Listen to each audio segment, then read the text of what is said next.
in by Benning. Darnell Nurse left it in the corner, gets up center. Perry scores! Corey Perry! Ilya able to shake away from Solani. It's given away to Solani around in front. Score! Teemu Solani with the steal. And the fans want one. Score! Off the floor! On the board! Paul Kariya!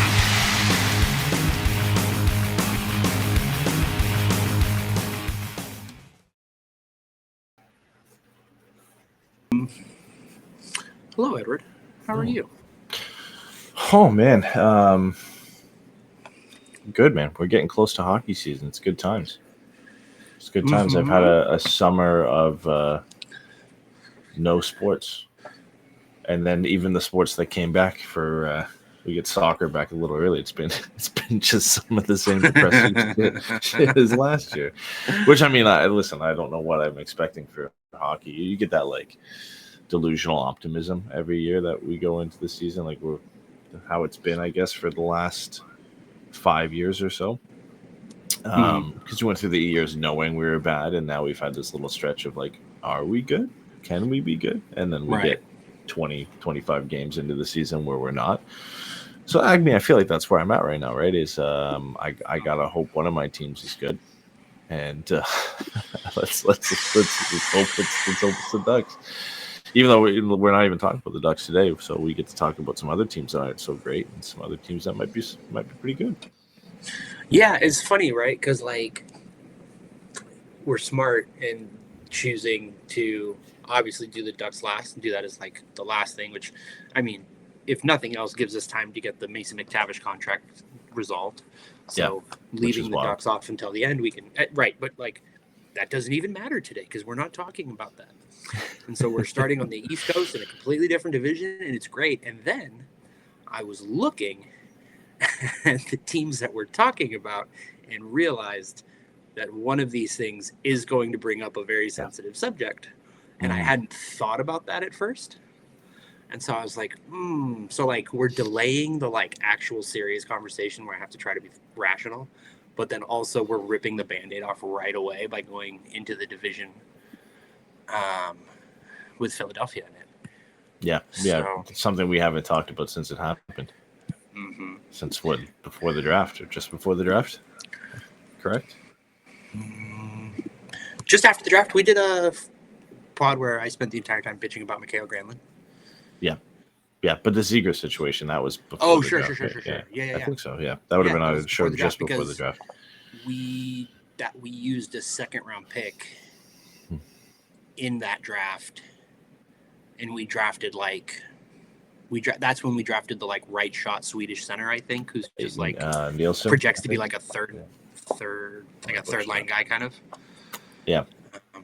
But again, none of that matters right now because we're not talking about the Ducks. So it really doesn't matter. So I have a game that I want to play at some point, and it is tied to a very specific team. So I want you to decide, unknowing, you're not going to know the game, not going to know the team. Okay. Do you want to play it when we get to the team, or do you want to start off the whole thing with this kind of very silly, short, dumb game? Let's start it off. Let's just do it. Okay. So we're going to do classic football YouTube game here.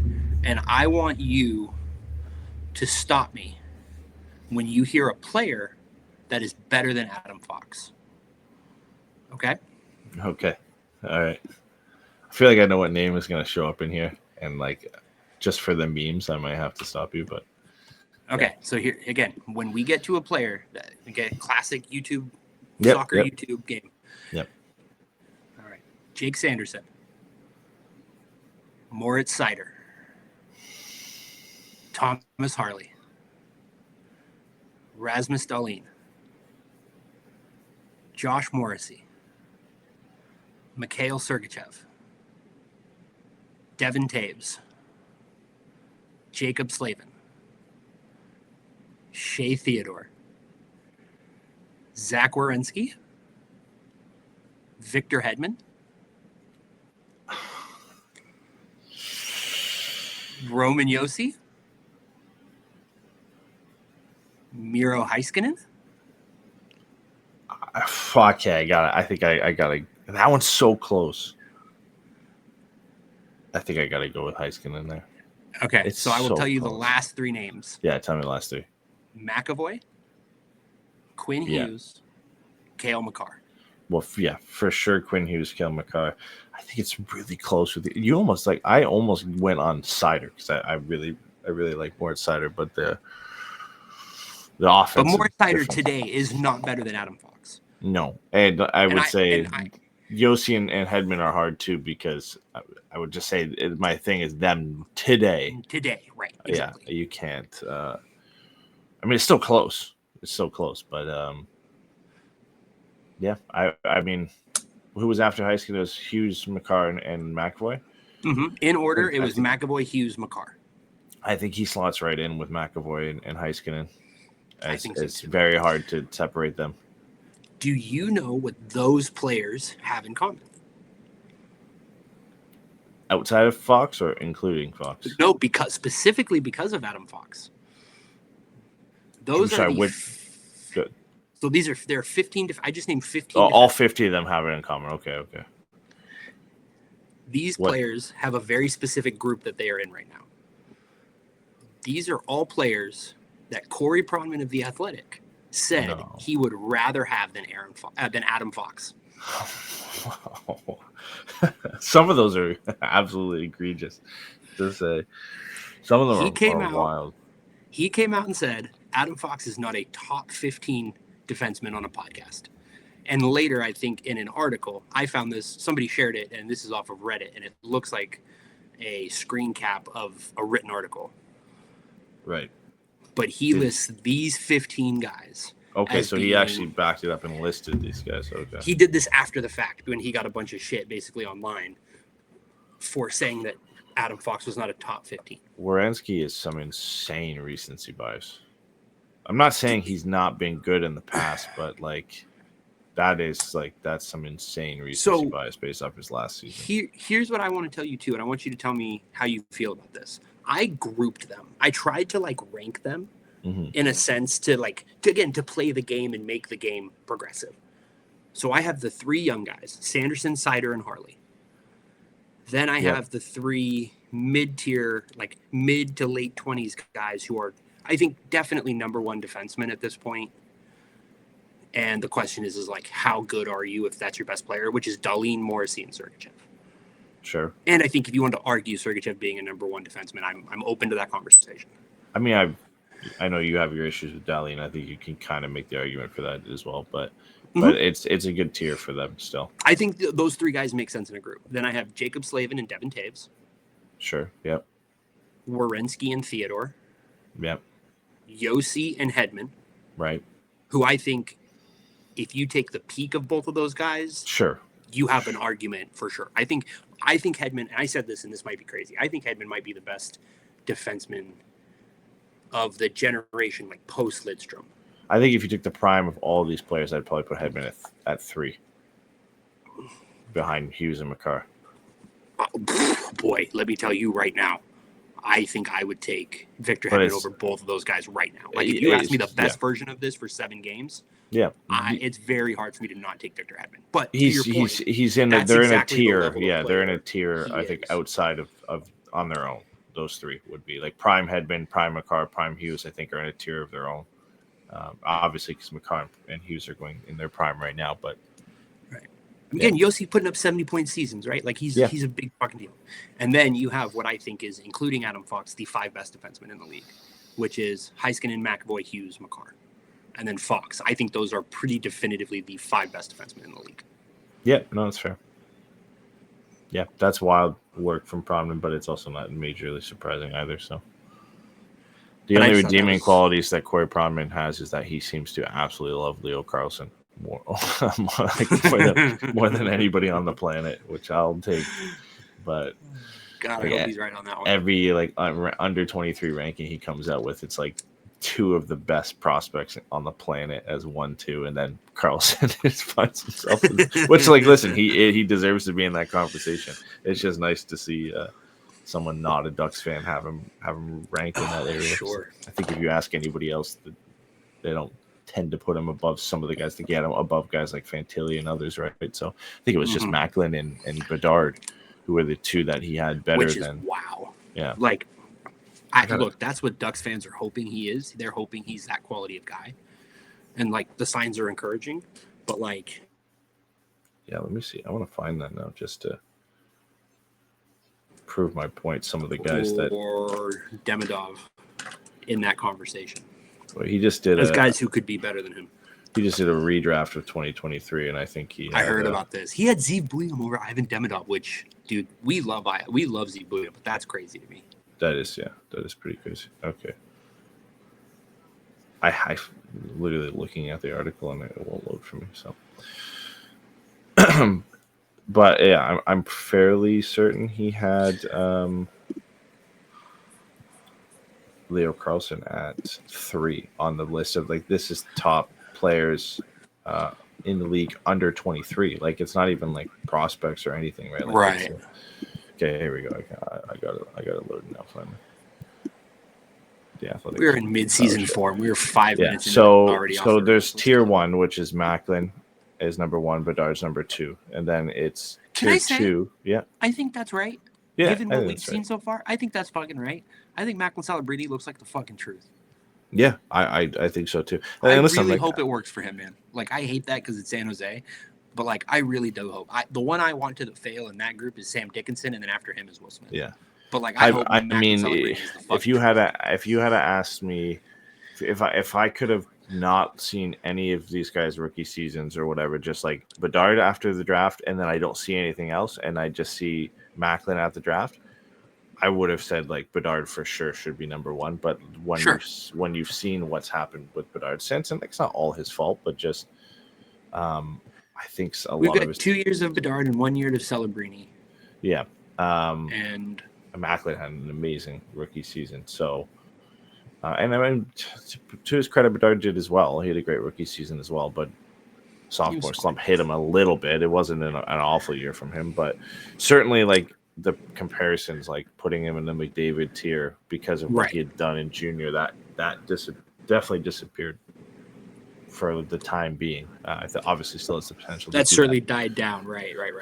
Well, so, and I don't even think it's like, it's not even like a Macklin has, like, come up. It's like Bedard has come down from, like, just insane expectations of being in the McDavid level, where he's still... I think it's both. I think they've met in the middle.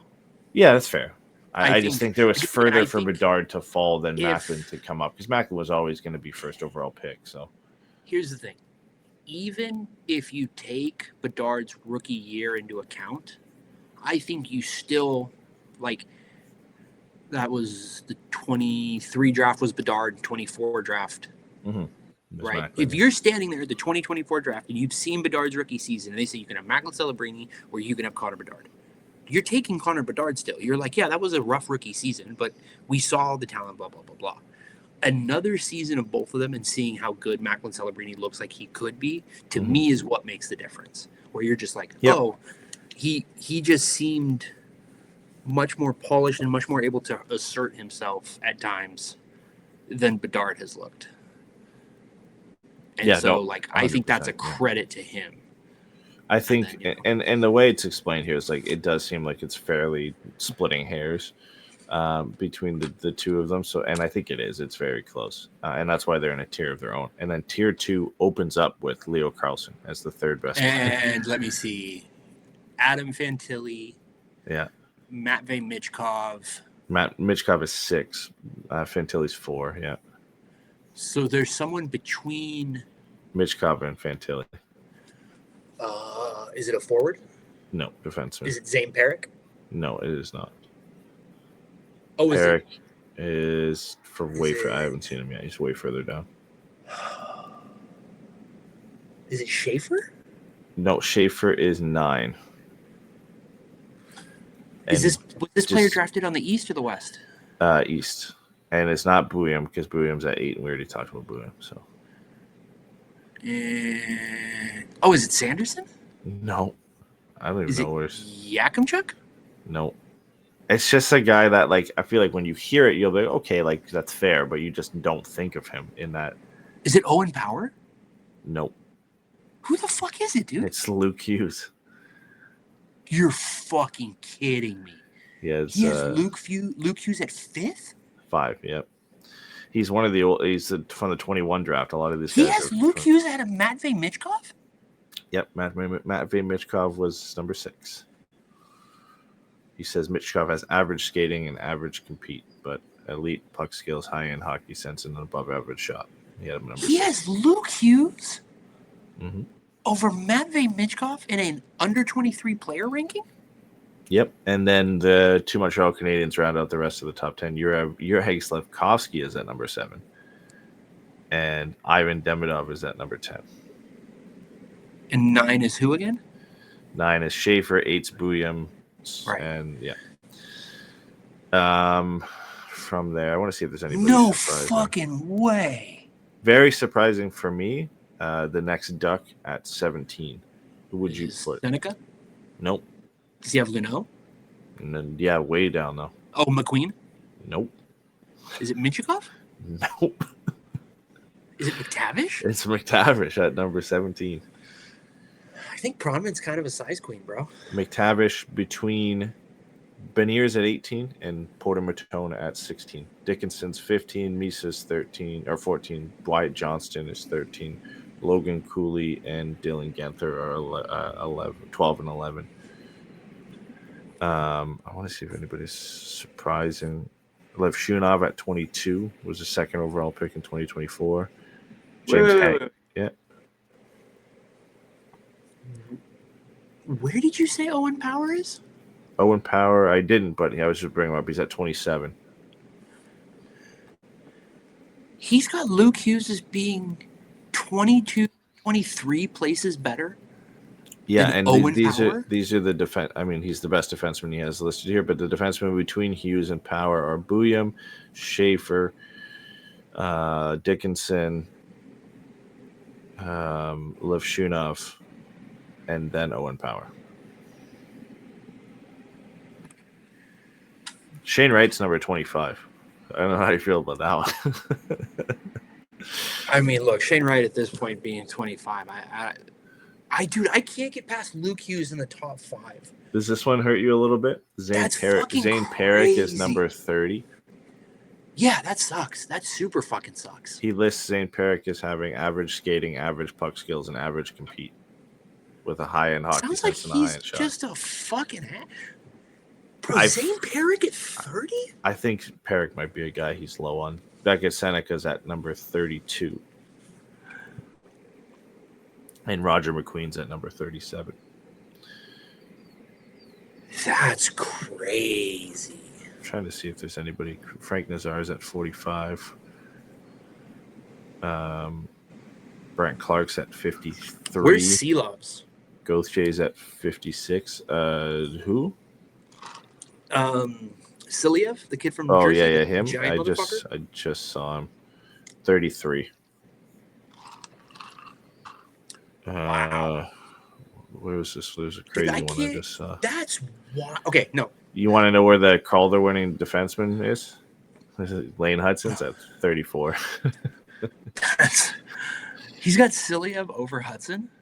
He does. Yeah. He's a size queen, bro. He's such a size queen. That's crazy business. Cutter Gauthier comes in at 56 between Simon Nemec and Maverick Lamoureux. And then it just say that one more time. Sorry, I'm not even paying attention. Say that one more time. Carter Gauthier is at 56. And above him is Simon Nemec, and below him is Maverick Lamoureux, the 6'7" right shot defenseman for Utah. That feels optimistic about Lamoureux, but where's Tidge 39, 67. Tidge 67? Yep. I think a lot of it has to do with the season being shortened due to hip surgery, but that's where he has him. Man.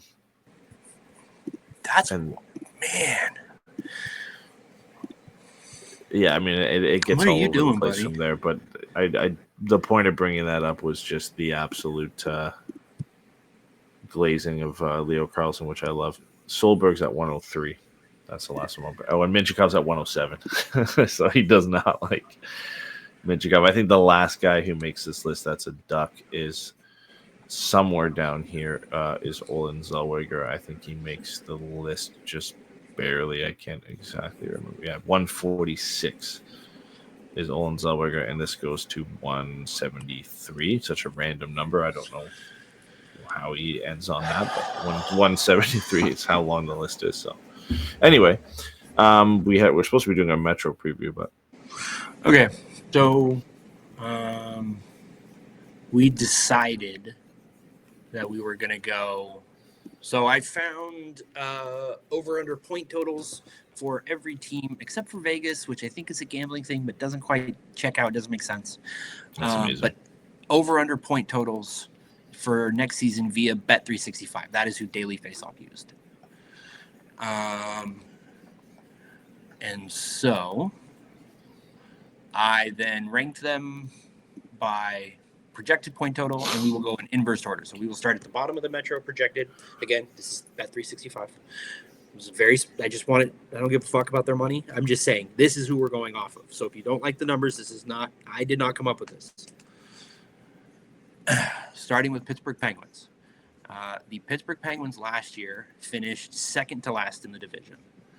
They had 80 points, 34 wins, and were a minus 50 goal differential.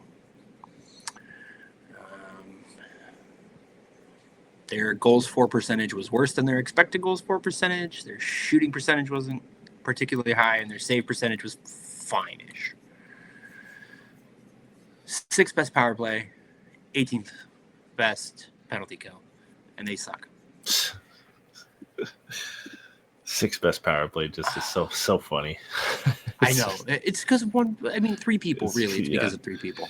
Yeah. They added Anthony Mantha, Justin Brazeau, Alexei Alexeyev, Matt Dumba, and Artur Silovs, the backup goalie / AHL goalie from Vancouver. Mm-hmm.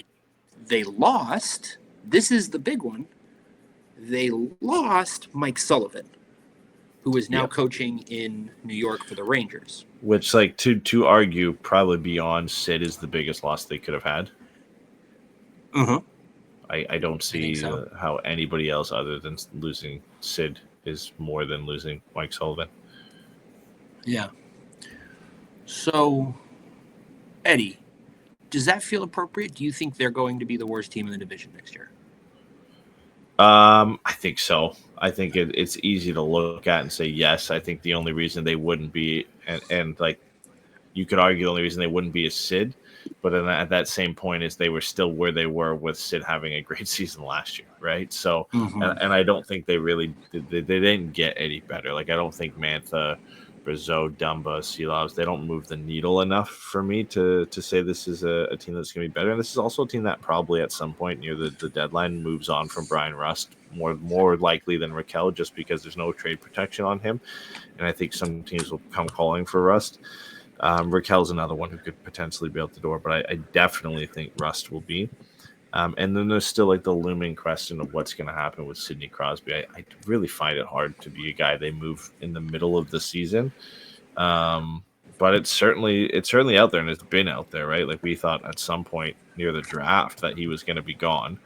He's only got this year and next year left on his contract. So that will be looming too when we get close to deadline season. And obviously, Rust leaving is one thing, but if Sid goes, then the wheels fall off. I'd be hard pressed to see this team win another game this year if they don't have Sidney Crosby on this team.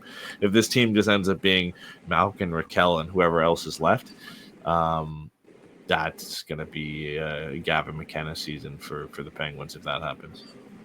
So they are projected to be the second worst team in the league. They are one of only 3 teams, again, according to this model, they are one of only 3 teams projected to finish in the 70s. The other 2 are San Jose and Seattle. Okay. I feel like it's possible. I feel like it's a bit of a stretch. I think. I have to be honest.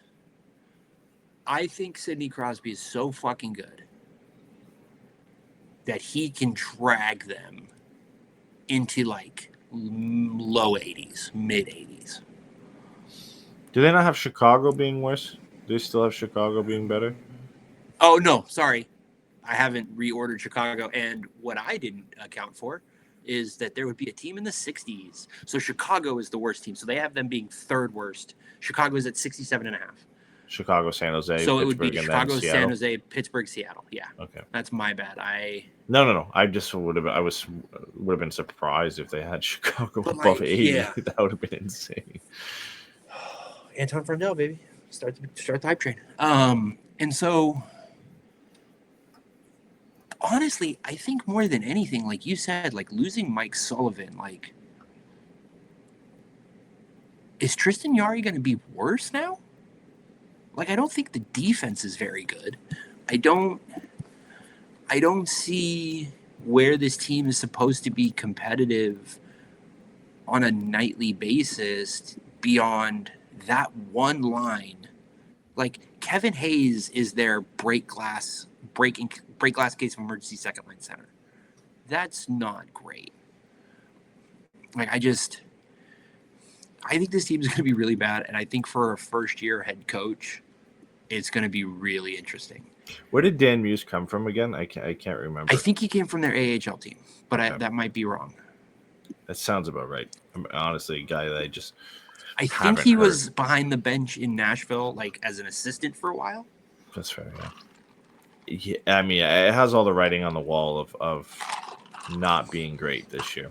And like again, you look where they're at last year, and a 6th place power play probably won them, 3 or 4 games. So you take off a few points there, and then all of a sudden they're like right in the basement, like they're flirting with 60 some odd points, as 60, like low 70s, high 60s potentially without that. And then if you think you're losing Rust, maybe Raquel, maybe Carlson, maybe Sid, right? Like if you're losing some of these guys, they're not going to be adding.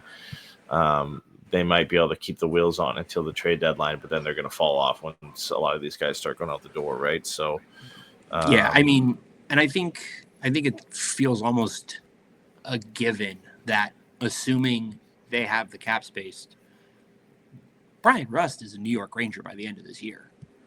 Yeah. There's no way he's not, right? Like, it's just a Chris Drury type trade.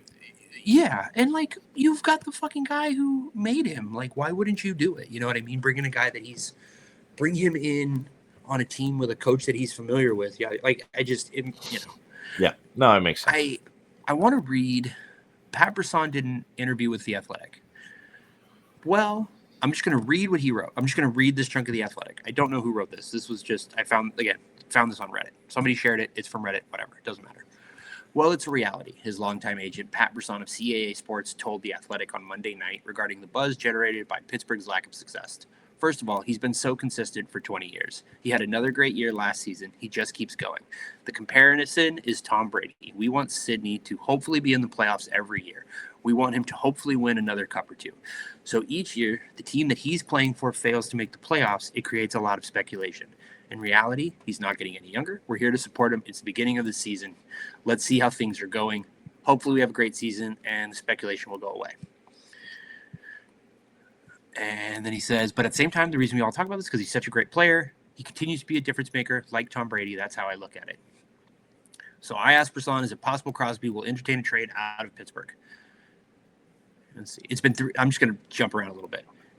Let's put it this way. It's always a possibility, It's been 3 years. They haven't made the playoffs. It all depends on how Sid is going to be and how the team is going to do. I maintain the same position that I do believe that he should be playing playoff hockey every year, in my opinion. That, to me, is not a no. And Pat Brisson is one of the biggest agents in the league. And if he wanted that to be a no, he would have just flat out fucking said no. And that, to me, does not read like him putting pressure on Pittsburgh. That, to me, is him saying, like, yeah, he's going to wear another jersey at some point. Yeah. Now, obviously, this is all entirely up to Sidney Crosby. But there are 2 very specific teams that I think make the most sense when you look at who would add him. Mm-hmm. One is his go play with his best buddy from home, Nate McKinnon in Colorado. Right. The other is Montreal, who I believe was his childhood team. Montreal is the one that makes the most sense for me obviously played in the QMJHL, so he's familiar with playing in Quebec, and it's the closest team that he's ever going to get to hometown, which is still far away for sure. But so okay, and it's very strong need for a number one center. So a number two center, which is what he would be come on. On, he'd be a number one over Suzuki. Right, but what I'm saying is what Montreal is looking for is a number two center. Sure. They don't need a number one center. They have a really good center. What they'd be doing is being like, oh, let's just go get another number one center and finally solve this problem. They need like a 1B. But I'm just going to set a timer for 5 minutes, and we are going to talk about Crosby trade destinations for 5 minutes, whatever we want, but 5 minutes only, and then we're fucking done. Mm-hmm. Okay. If you're Montreal, are you saying no to Ivan Demonov and David Reinbacher? Yeah, you're not trading Demonov. You're not trading Demonov. You're not trading Demonov for a Stanley Cup. I don't think I don't think there's any chance in hell that he gets moved out the door. I think there's a ton of other pieces, first round pick, Reinbacher, others that go out the door for a year and a half of Sidney Crosby. I can't see them doing it, man. Like I really can't. Like the work that they had to get him over earlier and everything, and I think they're set running like Caulfield, Demidov, Suzuki, Slafkovsky into the future. I don't think they're going to mortgage that. Who do they have?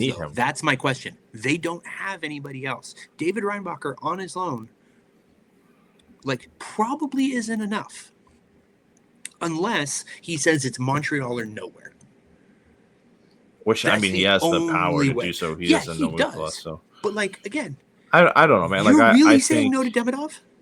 I think you could possibly get away with like Reinbacher and Michael Hage and a first round pick, and throw Jacob Fowler in there too. Like I don't think it's gonna be as much as everybody thinks. Like I don't think it's Sid. Like I understand it's Sid, but I don't think he's gonna fetch an Ivan Demidov type prospect. Like we're talking about a top 10 under 23 player. Like we just went through that list. Like I feel you. I don't think he's fetching that from any team. Would you trade McTavish and Minchikov? No.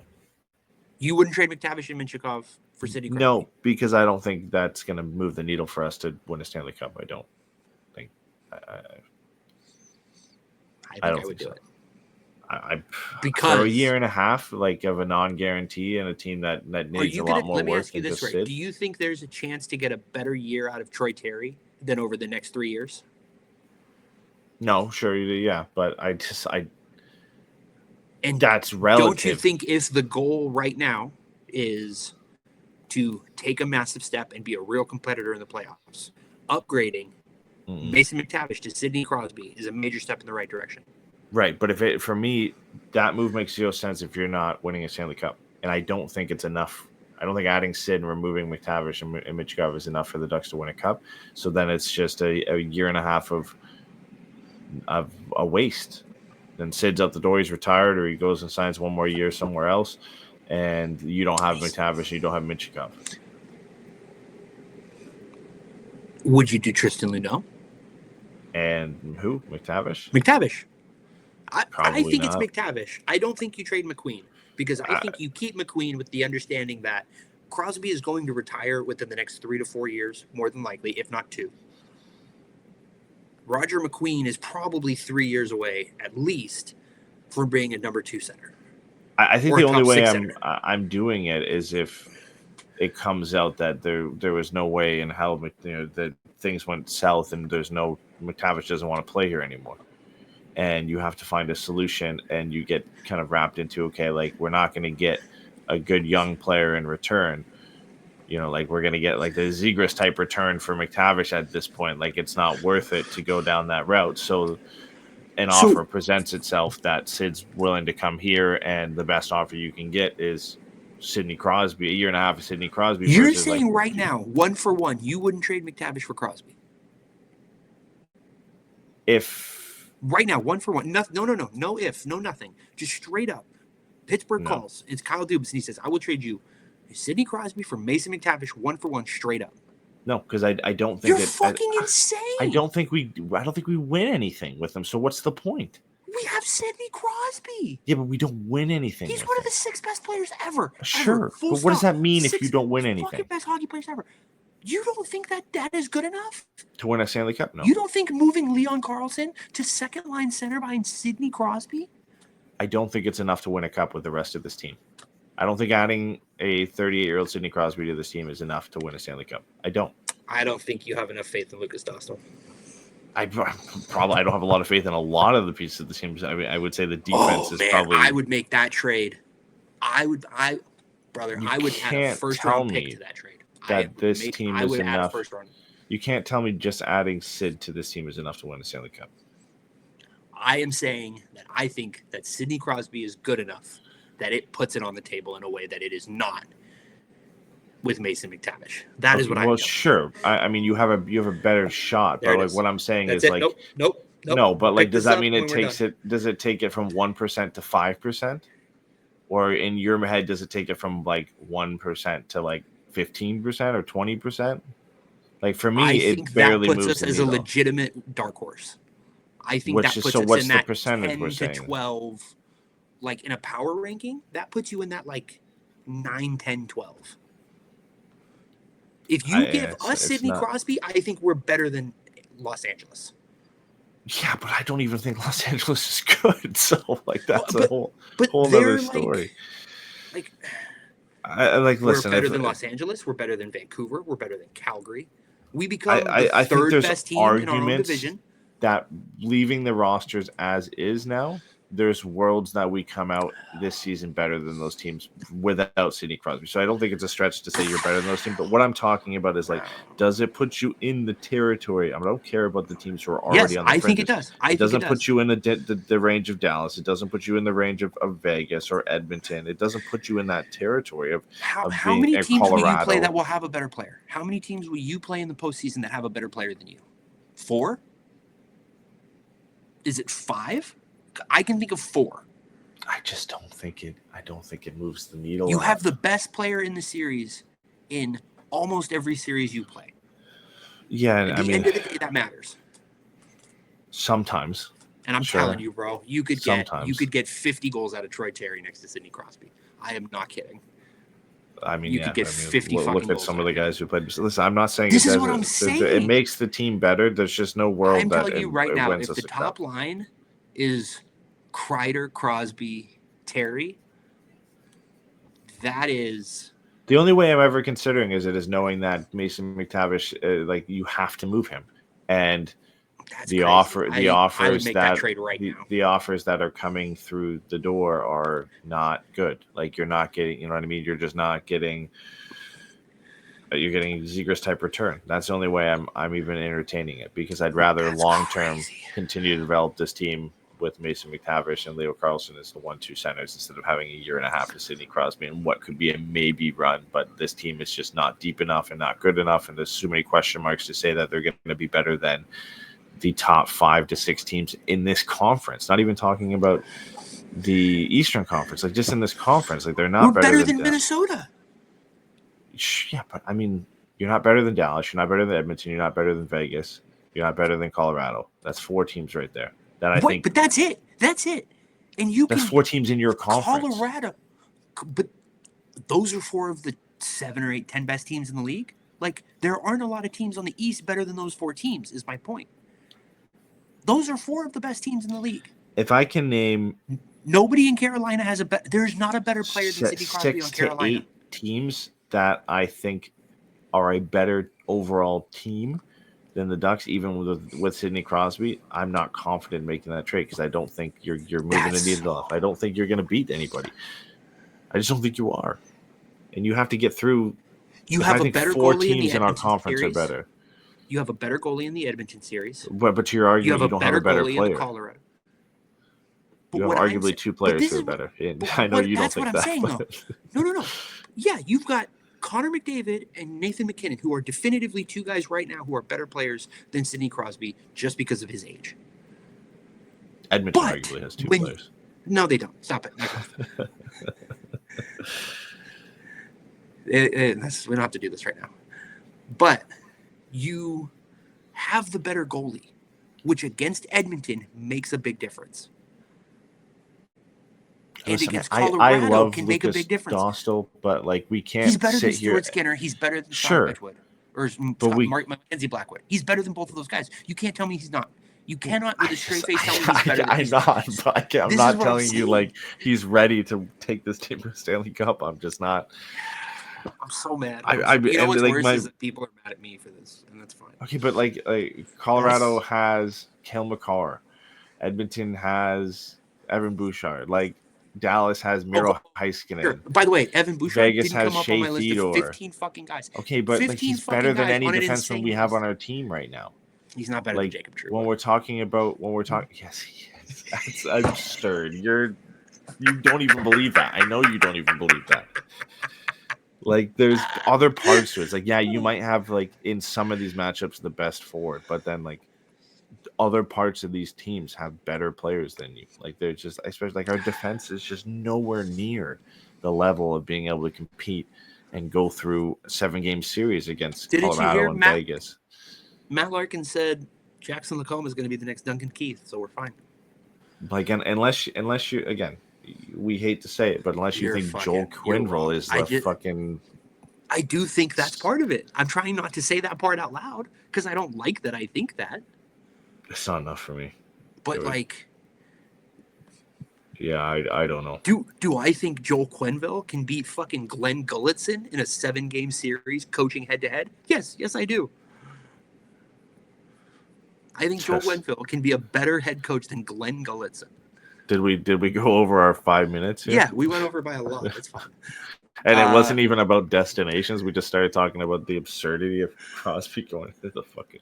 We're not going to talk about the Ducks today. And the first where chance he we should get, be, by the way, where he should be, but the league. He's probably going to Montreal. Like at the end of the day, he should go to Montreal, and it should be for Reinbacher plus. And guess what? It's not going to make a difference for Montreal, and they're not going to win a cup in Montreal either. So. All right, so here's what we're going to do now. We're going to just move the fuck on, and we're going to get to what I think is maybe the most interesting team in this division, which is the Philadelphia Flyers. The Philadelphia Flyers are projected to have 83.5 points. Last year, they finished with 76. They had a minus 48 goal differential. Here's the thing that matters. Goals for percentage of 5-on-5, okay? Those things earlier were 5-on-5 stats. 45.9, so about 46% of the goals they scored. They had 53% of the expected goals. They had a .930 shooting percentage, which is actually pretty okay. That's a pretty solid number, but an 891 save percentage. Yeah. Their special teams were bad, 30th, fucking dead last power play, which just having Mitch Cobb in another year is going to help, and the 20th penalty kill. Mm-hmm. The penalty kill, they have the exact same problem as they do at 5-on-5, which is they couldn't get a fucking save to save their life. They brought in Dan Vladar. What did they do to fix the that? Solution. They did fucking absolutely nothing. So. Here's the other part of this for me. They brought in a worse coach. They fired John Tortorella and brought in Rick Tocchet. At best, it's a lateral move. At best. And Rick Tocchet does not have a proven track record of playing winning hockey, winning fucking hockey, like good, sound hockey in the way that John Tortorella does. John Tortorella is such an asshole. He undercuts the I don't know how many people this will ring true for, but I think of John Tortorella as being Brian Kelly, which is one of the best coaches around who people hate so much, he underachieves. Mm-hmm. He ultimately is not as successful as he should be because he is so fucking unbearable to be around, but he is objectively a very good head coach.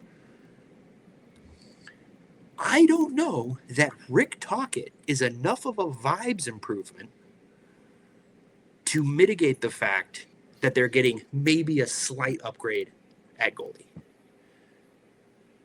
Yeah, maybe is the question. I don't even think I think honestly, like there is a weird world, and I know they paid Vladar, and I think he is the best goalie, but there is some world out there that he just finishes the season as the third best goalie on this team because Fedotov and Erson somehow look better, even though I think they're garbage. But like, you know what I'm saying? Like, he's not that much of a needle mover for me, Right.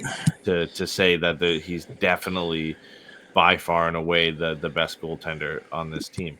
I think he'll start that way. They've spent the money to say that he's that way.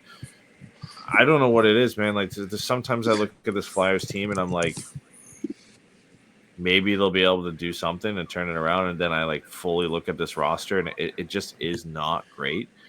Dan Vladar has 1 year above a 900 save percentage. Yeah, like, fuck. Sorry, I cut you off for that. I shouldn't have no, done that. you're good. Like, that's the thing. It's like, you know, you have a glaring need for a goaltender. I know there wasn't a lot out there, but like, there are some moves you could make, and I think Zegras is a move that they needed to make. But like, you're still like, I love Sean Couturier, but he's not the same player anymore after all the injuries. He just isn't.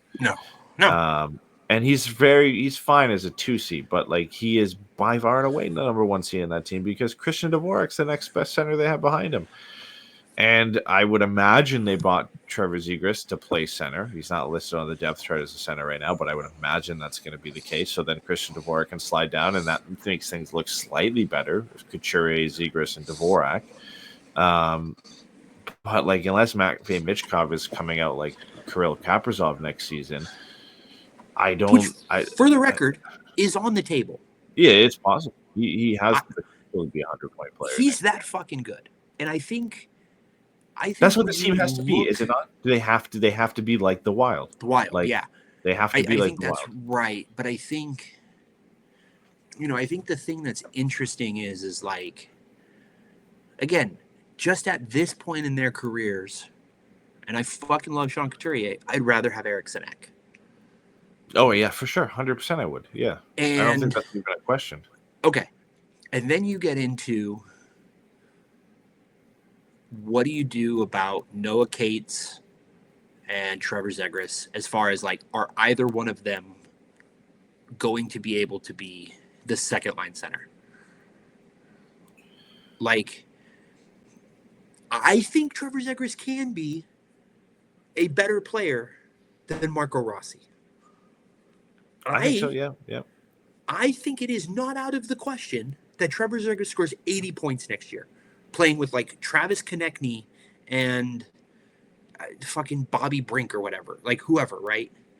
Owen Tippett, I don't know, but like, Forster, I don't think Forster, who, by the way, Forster had an infection in his elbow. He's expected to get back for the season, but like, I feel like your elbow is kind of a big part of shooting. And Tyson Forster, from my understanding and memory, his big attribute that got him drafted was his shot. He's a really good shot. So, what are you doing with that? Like, yeah, maybe Zegras is the guy I think he can be. But like, do I trust Rick Tocchet to be the guy to get that out of him? Like, I know it was all fun and games to talk about the thing when he in his rookie year, when John Tortorella was just like, I think it's bad for the game. Like, I don't think that's what real hockey is.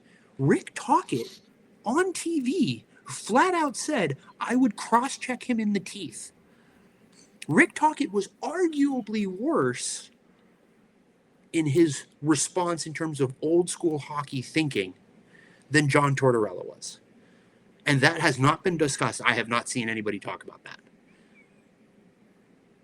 Because that one wasn't as big of a deal as what John Tortorella said, which is, I have a philosophical issue with playing that type of hockey. Like, they got a worse coach, and I don't know that the vibes are going to be better, and they're still not going to be able to get a fucking save to save their life. And I am really worried about the effect that this is going to have on Zegras. I'm really curious to see how they're going to line up next year and kind of how they're going to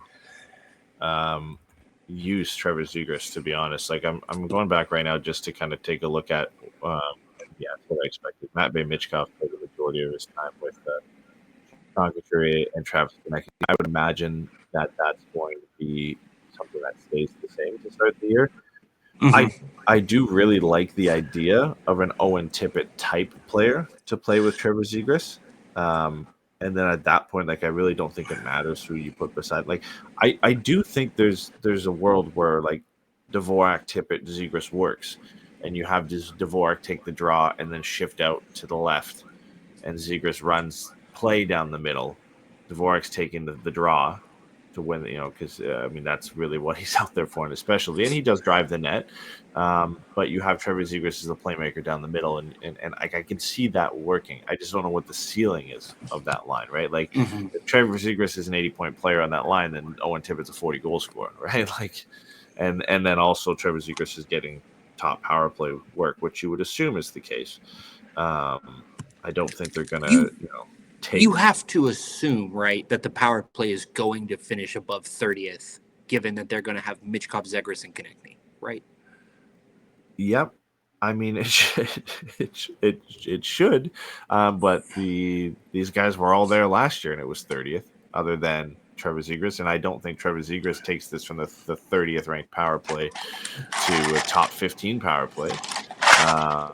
We had this. I mean, there's a lot of. I just don't think he moves the needle enough. I think he certainly helps that power play, but it's just him, and then Talkie coming in, and then whoever they have running their power play this year. So I don't necessarily think it's going to move the needle enough. I think a lot of their season hinges on what is Matvei Michkov this season, and if he becomes, like I said, like an 80 to 100-point player, which he certainly has the potential to do so, then that moves this team to a new level, because they've got a guy like that. If he's about the same as he was last year, then I don't see how it gets significantly better for the Flyers unless Talkic somehow just wills this team and coaches this team into a better position.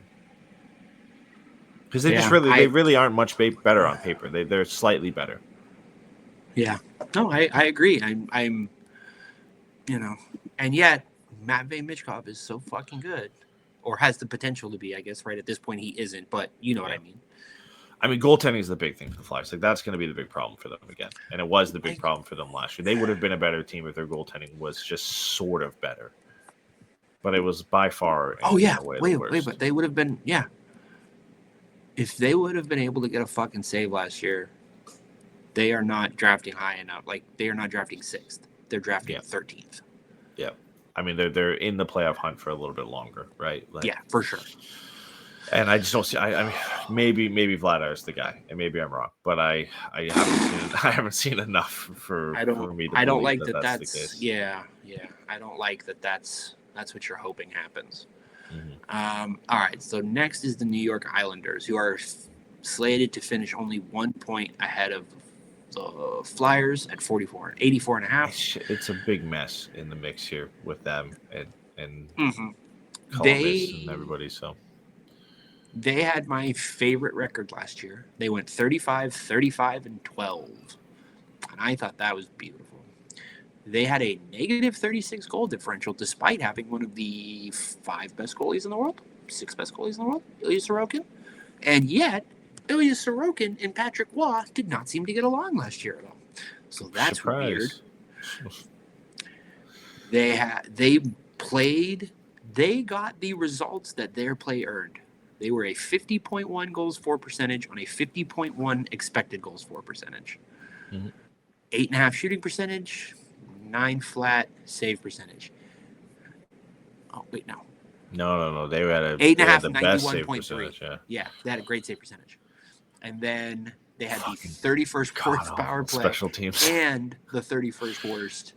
So they were the second worst special teams unit in the league last year in both metrics.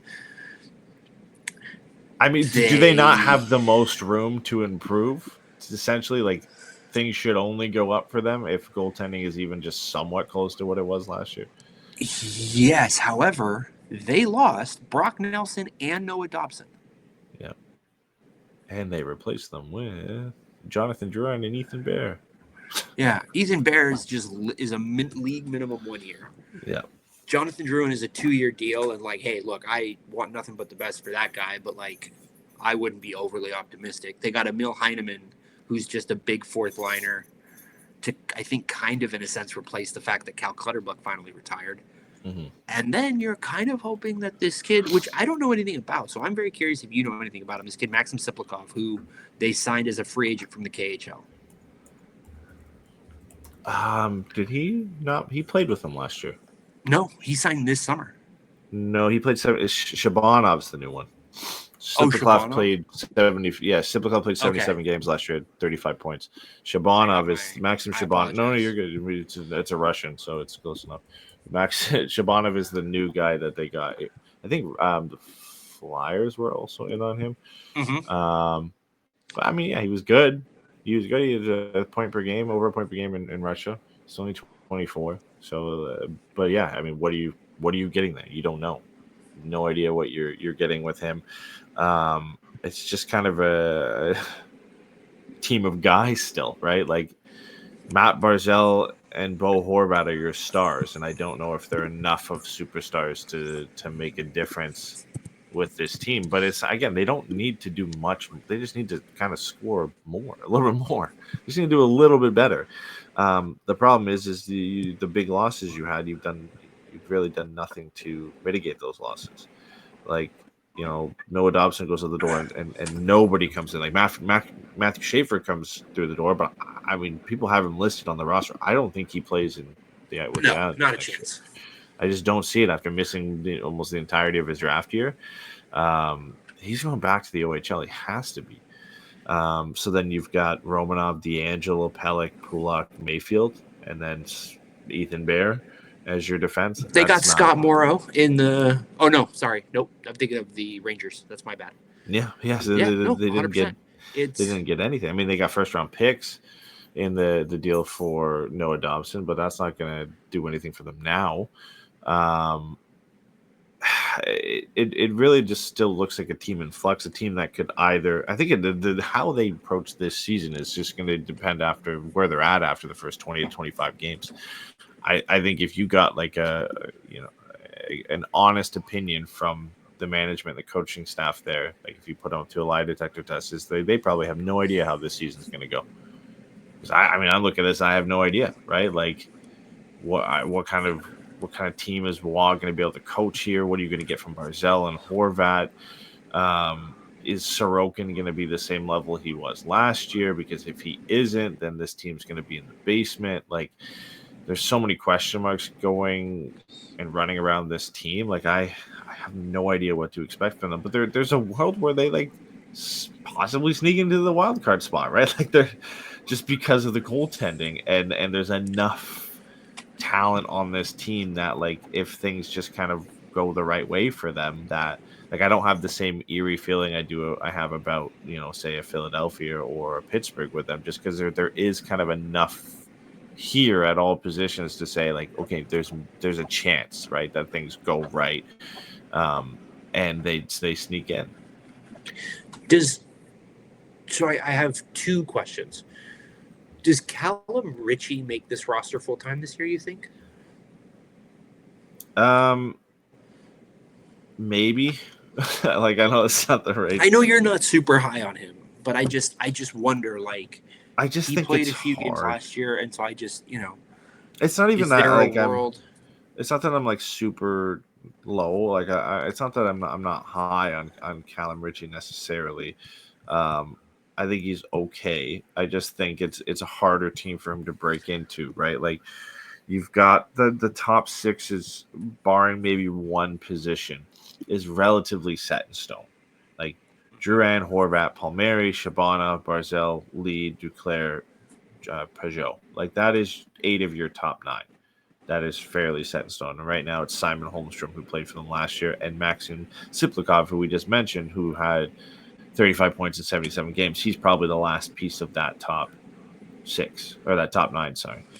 I don't know if you want to play Callum Ritchie on your fourth line, and Ritchie's a guy who played 7 games in Colorado and then played the rest of the year in junior. He still has no time in the AHL yet. It seems like that's probably a likely spot for him to start.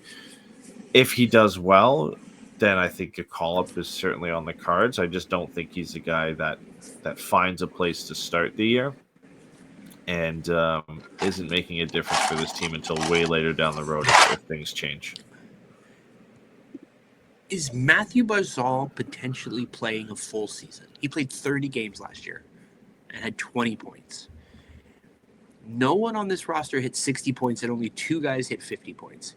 Is Matthew Barzal still good enough that he can be worth a few standing points just by coming back in and balancing out this lineup? I think he is. I mean, he's shown 70 to 80 point potential. And again, like if this team is just the same as last year with Matthew Barzal for an extra 50 games, like I think that's enough for them to have been up there with Columbus, right? They're 7 points away from Columbus and 9 points away from New Jersey. So you say like a full healthy season of arguably your best player. I think you win enough games, your power play is a little bit better, that you're at least in that mix for a wild card spot or that final spot in the Metro division. So that's why it's such a weird situation for them, because again, like we have question marks about the Flyers goaltending and the rest of Pittsburgh's roster. Like that top 9 is not amazing, and that's why they're in this mix of teams, but it's decent enough, right? Like they're all quality NHL players. And then you've got 2 very good players in Matt Barzal and Bo Horvat. And like again, like I like Palmieri, I like Drouin in this fit in this team. Duclair and Pajot are serviceable NHL players. Like it's not bad by any means, but a lot of it hinges on like what is that 50 extra games of Barzal. If you get Barzal for 80 to 82 games, is that going to make a difference to the power play and the goal scoring? And then like you have to hope that you get the same Sorokin you did last year, right? Like that you can't really have a major drop off from him. There's no chance, right? Like you need another quality season and another. I was gonna say MVP caliber. I don't think it is, but you know what I mean. Like that type of year from Ilya Sorokin, because Rittich is the backup there, I think. So you're not really running a tandem that much. Yeah, they've got Varlamov and Rittich. Yeah. I mean, Sorokin started 60 games for them last year. That's more than I thought. I thought the relationship with him and Wall was so bad. I assumed it was in the 40s. So that's interesting. I got that one wrong. I mean, he was amazing last year. Save percentage just wasn't. It's just not the best I think it's actually the worst he's had in an Islanders uniform. But it was still the difference maker for them last year. Was Ilya Sorokin. So he is a guy who can steal you a game. Mm-hmm. And that was harder to come by last year because they didn't have Matthew Barzal, who is the player on the front end of the roster who you would say has the skill to go win us a game, right? Yeah. I mean, listen, losing Brock Nelson is one thing, but the big thing is going to be overcoming the loss of Noah Dobson, because they don't have a lot going on in that blue line. So, what? You don't think Tony DeAngelo can come in and save the day, generating offense from the blue line? God, That's crazy. Absolutely not. Was he there for most of last year, or is he a new addition? No, he was there for a good chunk of last year. Yeah, I don't know. They're a weird one. They're one of the weirder ones for me to predict what they could be, because of what, again, losing your best player for most of last year, and then a lot of your success hinging, pretty much all of your success hinging on one player in your goaltender. So 35 games for them. 19 points in 35 games. So not bad at all. Yeah, I mean they could go either way. The Islanders, they're and I think they're fairly, where they're in the mix of being around the same points as Columbus and Philadelphia. It's fair to put their projections there. I just think when I compared them to those two teams, they're like the biggest wild card in that. I can see them being the worst. I can see them being the worst team in this division, but I can also see them making the playoffs. So it's a weird spot for them for sure. Yeah. So the next team projected is the Columbus Blue Jackets. Now, the Columbus Blue Jackets last year, I believe, finished with just outside the playoffs. They had 89 points. The Devils got in with 91. Mm-hmm. So, again, last year the Columbus Blue Jackets, there we go. They had almost 53% of the goals scored, but only 48.6, 48.7 of the goals, expected goals. So like they really overperformed. Their shooting percentage was 10.4, almost 10.5, but they only had the 22nd best. Again, this is another team that has the same score on both ends. 22nd best power play at 19.5 and 22nd best penalty kill at 77. So like their special teams weren't great, room for improvement, but they were fine-ish. Basically, last year they rode Sean Monahan having like a borderline MVP season, and Zach Werenski having an outright MVP season. Mm-hmm. To just missing the playoffs by 2 points. Yeah, Is there a world in which they hit 90 points next year? And is the best option for that Adam Fantilli wins the MVP? So that's a little bit further than I was. But what I'm saying is here's what I'm saying. I think what I'm trying to say is like I think that's what it takes. Is Adam Fantilli is like a Taylor Hall MVP for them to make the playoffs and hit 90 points. I don't see a world where they hit 90 points. My problem with this team is last year was probably as good as it can get, in the sense that like almost everybody had either a career season or one of their best seasons. Like Werenski, we're talking about, I have to imagine, even just without looking at it, yeah, that was by far a career season, like by far a career season for Werenski. Kirill Marchenko, 31 goals, 74 points. Career high prior to that, 23 goals and 42 points. So Kent Johnson, 24 goals, 57 points in 68 games. Like you already mentioned, Monahan.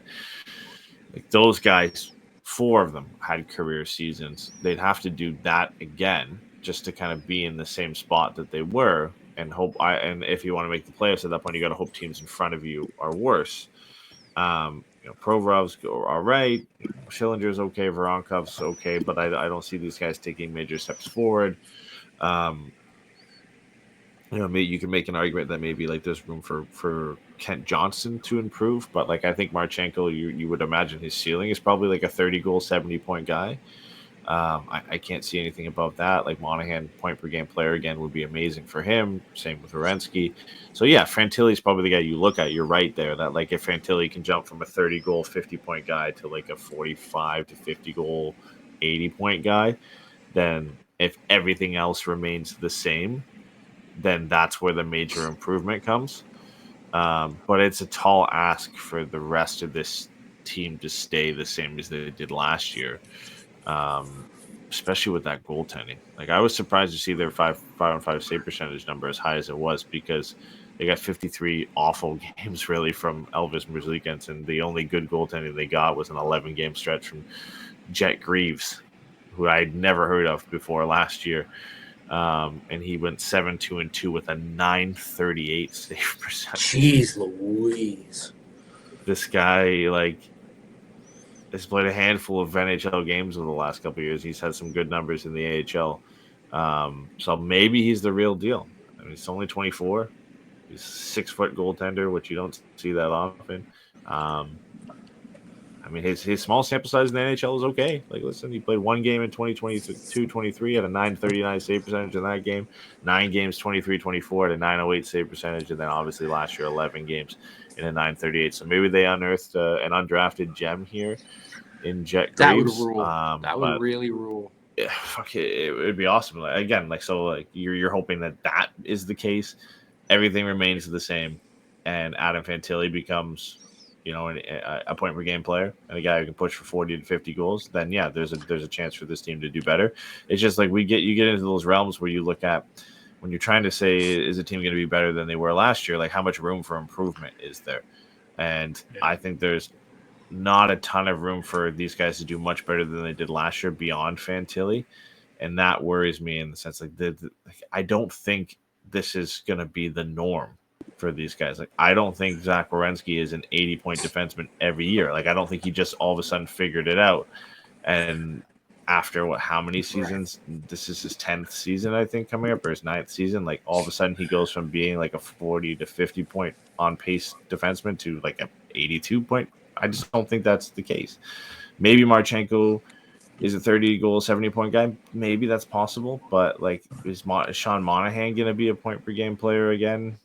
Right. This upcoming season. Now that he's I think going to be 31. Like, I don't know. So like, I don't think it's not impossible. You know what I mean? But there's a lot of things that just have to stay the same, and rarely do you see a lot of these things stay the same with these kind of question mark players who have a career year. Rarely do you see them kind of follow that up with the exact same production. So there's a chance. I really like their team. I really hope they do well. But for me, there's a lot that you're riding on to stay the same that I just don't think is going to be the case. Yeah, and I think if you look at who they brought in over the summer, I think you can take some confidence in the fact that the bottom isn't going to fall out completely, right? Yeah. Like they brought in Charlie Coyle, they brought in Miles Wood, they brought in Isaac Lundestrom. 3 guys who like are not spectacular, are not going to push this team into a realm of contention like hereto unknown. But like they're guys who you can play in 3rd and 4th line roles. Maybe Charlie Coyle you can play in a 2nd line role. And they're going to be competent NHL players, and you're going to be fine with that. They brought in Fabro last year off of waivers, and he really rounded out their top 4. I think it prevented them from having to play fucking Eric Goodbranson in their top 4 in 2025. The goaltending is an issue. Dean Evison seems like he's a good coach. But, like, man, it's just hard. Again, like, without Adam Fantilli taking a big step, it's hard. I mean, maybe Kent Johnson takes a huge step, right? That's a guy you and I both have a lot of time for. Mm-hmm. He had a really good year, too. A big step, and, he becomes a 70-point guy. But, like, I don't know that you should expect that, per se. So, I guess, like, the last question I want to ask is, do you think Adam Fantilli signs an extension over the course of the season, or do you think by the time the season ends, he's a restricted free agent? I'm not saying he's like, well, I'm not, it's his ELC. I'm just asking, like, is he going to get to restricted free agency, or do you think he'll sign an extension over the course of the season? I don't know if he'll sign one over the course of the season, but I feel like it will be something that they get done fairly quickly when the season is over. Okay. Yeah, I think they'll wait and see how he does, and then go from there. I don't think it's necessarily something they have to get done ahead of time. One thing I do want to mention I didn't bring up as well, that is in the favor of if some guys do fall off on who can kind of step up. They did only have Boone Jenner for 26 games last year, and he's a big part of their offense. He had 19 points in those 26 games. So if some guys do fall off and you can keep Boone Jenner healthy for the entire season, I feel like, it definitely does help things a little bit. So I'm more comfortable than them and than the Islanders. My question still remains the goaltending a little bit with them, but there's certainly, again, you have the upside of a player like Adam Fantilli who can become a superstar. Where I have more confidence in him becoming a superstar at this point in their careers than Barzal or Bo Horvat, right? Of just being like a real difference maker that can drive a team to another level. And then the rest of the pieces they have, like, I feel like with just the small additions they made, like those are good additions to make to the depth of this team. Like, I feel like you've added 3, like you said, solid NHL players. I feel like they can roll a lineup there of 12 or 13 guys that you can't make an argument that aren't NHL players. Right, like I look at their depth chart right now, and their projected 12 forwards for the upcoming season, and like they're all undisputed NHL players. So I think that helps, right? I do think that helps. It's going to make them more competitive in that sense. And the only question mark I have from them is probably goaltending. But even then, it wasn't amazing last year, so that's not something that needs to be significantly better. It's just everybody having a career season last year. Is that for real or is it not? And I think that's what we'll find out, fairly early with this team, whether that was for real or not, or if these guys are going to take some steps backward and what that's going to look like for where they finish. Yeah, no,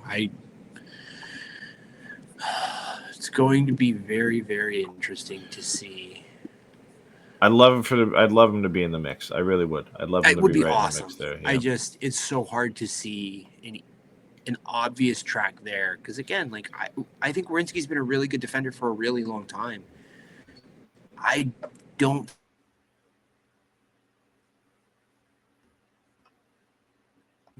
Maybe he is, like you said. Like maybe it is.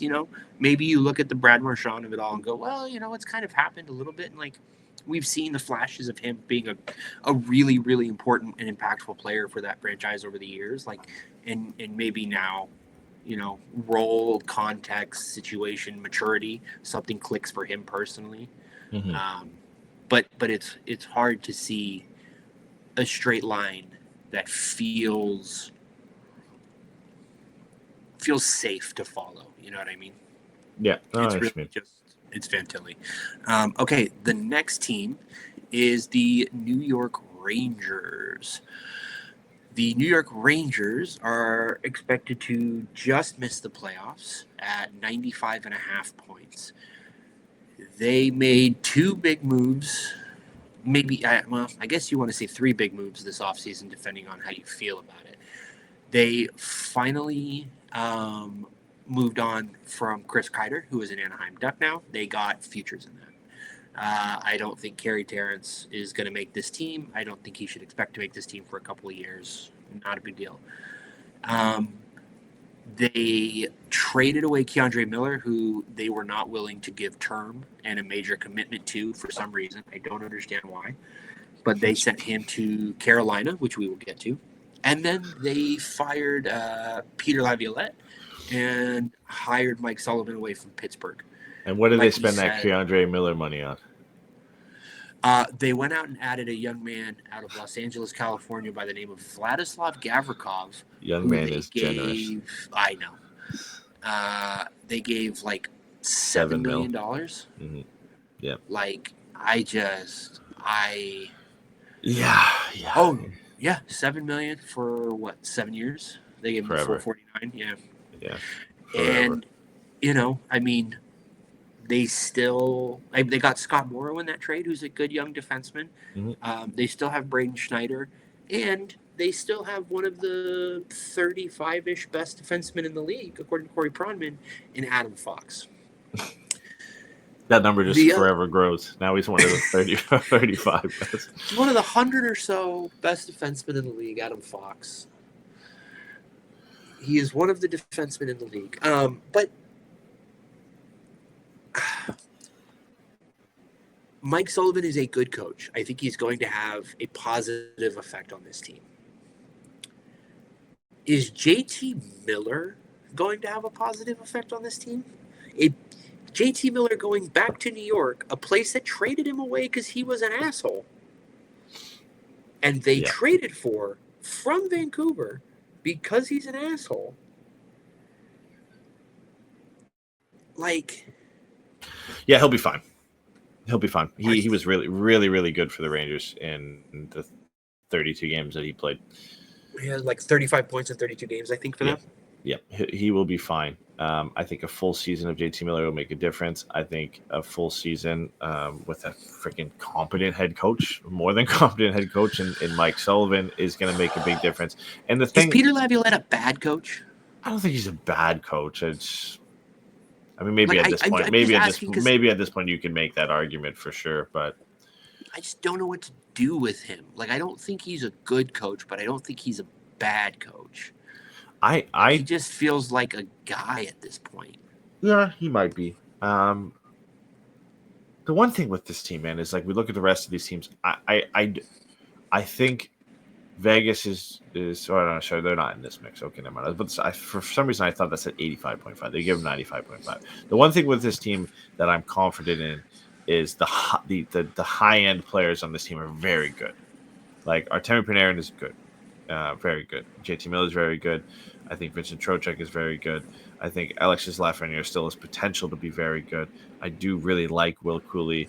I listen. You have notes in here about Mika Zibanejad, and I think it's fair. And he's been on a downturn, since the 91-point season. But I think there's still talent in there, and maybe with a new coach and a new system and everything, like there's still a player there. And again, 20 goals and 62 points is bad.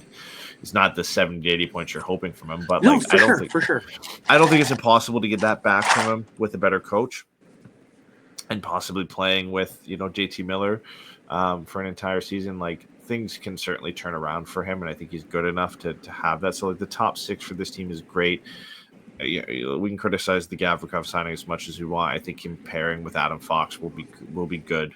Like that, those two together will be good, and a lot of it's because of Adam Fox. But I don't think Gavrikov's a bad player. Just $7 million for him when you had Keandre Miller already there is wild. Yes, very much so. I agree. The rest of this team is a concern. Carson, Susie, Will Borg. I like Susie. I like Borgen. They're okay. Braden Schneider, I like. Vakanainen is the other defenseman listed on the depth chart right here. It's okay.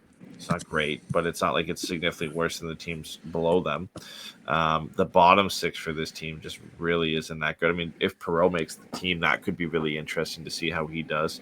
Parsonen, I think, was an interesting pickup from Nashville. Brzezinski's, Carrick, Edstrom, Radish, like these are at this point just kind of guys. I guess Rempe is still part of that team, correct? Yep, signed an extension this summer. Yeah, so I mean it's okay, but then you have arguably one of the best or the best goaltender in the league in Igor Shesterkin, right? So like there's too much talent in the upper echelon parts of this team that like whatever the bottom six and maybe the bottom pair of defense, they are what they are. But like the top end part of this team is very, very good. And with a good coach and a full season of JT Miller, like I think there's a lot of potential. Like I've been on the Rangers every year of saying like they really do have all the talent in the world to be the best team in this division, potentially the best team in the conference. And they just haven't figured it out. But all the pieces are still there. Like all their good pieces are still there to be a good team. I feel like I'm just going to back the Rangers to be a good team every year until they blow it up and they're not, or they finally get there, right? Like I just think they're at that point where one of these years is just going to click, and maybe now with a head coach like Mike Sullivan, it can finally get there. But this is just one of those teams I'm just waiting for to blow up, and I'll back them again this year. I do think they're going to be better than what Vegas has them at points wise. You think they're closer to a 100-point team?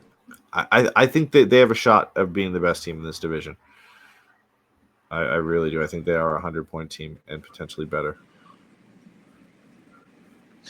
Yeah, I'm very curious because, I think last year was such a tumultuous year for them, with the way everything went down with Gaudreau over the summer, the way everything went down with Trouba, and then it's just everyone is miserable, and you've got the contract extensions going on with Shesterkin. I'm pretty sure that lasted into the season. Yeah, I think it did. And, you just got all this noise the way around everything is going. Like, I do think it should be a more stable environment this year. And I think that has a lot of value. And again, they have Igor Shesterkin. And at the end of the day, having a great goalie makes up for a lot. Jonathan Quick's the backup, too. So it's not even like that. Well, we don't have to talk about it. And, you can't tell me that this team with this talent is going to have the 28th ranked power play again. Right. No, for sure. And, maybe Chris Kreider being out of there opens up more space for Alexis Lafreniere, right? And Alexis Lafreniere steps in more. It certainly does. And maybe we see him really take that kind of star turn, and he becomes, because he had 45 points last year, so maybe he becomes a 70-point player. I think he certainly has the talent and the draft pedigree to be into that range. So, I mean, Panarin has been and can be an 100-point player, and he wasn't last year. I think Panarin being a pending UFA is weird. And I'm going to be very curious to see what they do about that. Contract season. He's going to go off. And I wonder, this to me feels like a team that is going to have to make a trade. And they only have $1.5 million in cap space right now. Yeah, and they really can't move anything else around. So they don't have a lot of wiggle room there. They spent a lot of that wiggle room on. I think this is a Gavrikov. team that's going to need to add to the blue line more than anything. I think that's where the addition's going to have to come. I mean, I don't disagree, but like They've got a first round I pick. love- They've got 2, so like they have the assets to make a trade. I just don't know how they're going to make the cap work. So that's all. They kind of need Gabe Perreault to pop, and if Brendan Othman could turn into an NHL player, that would be nice. Yeah, didn't have a great run with them at the end of the year. I think he had 2 points in 22 games, but yeah, I mean, they need one of those Connor guys. Sheary on a PTO, like Gabe Perreault's very interesting because if he can round out the top 9 and add some more talent into it, then that will be a real kind of jump forward for them. But like I look at this team the opposite of Columbus in the sense like a lot of guys kind of didn't do that well last year, and there's a lot of room for improvement. Like Artemi Panarin is a 100-point player and can be, or at the very least, like a 90 to 95-point player. That's an improvement on last year. I think Zibanejad, that was his worst season in the last 3 or 4 years.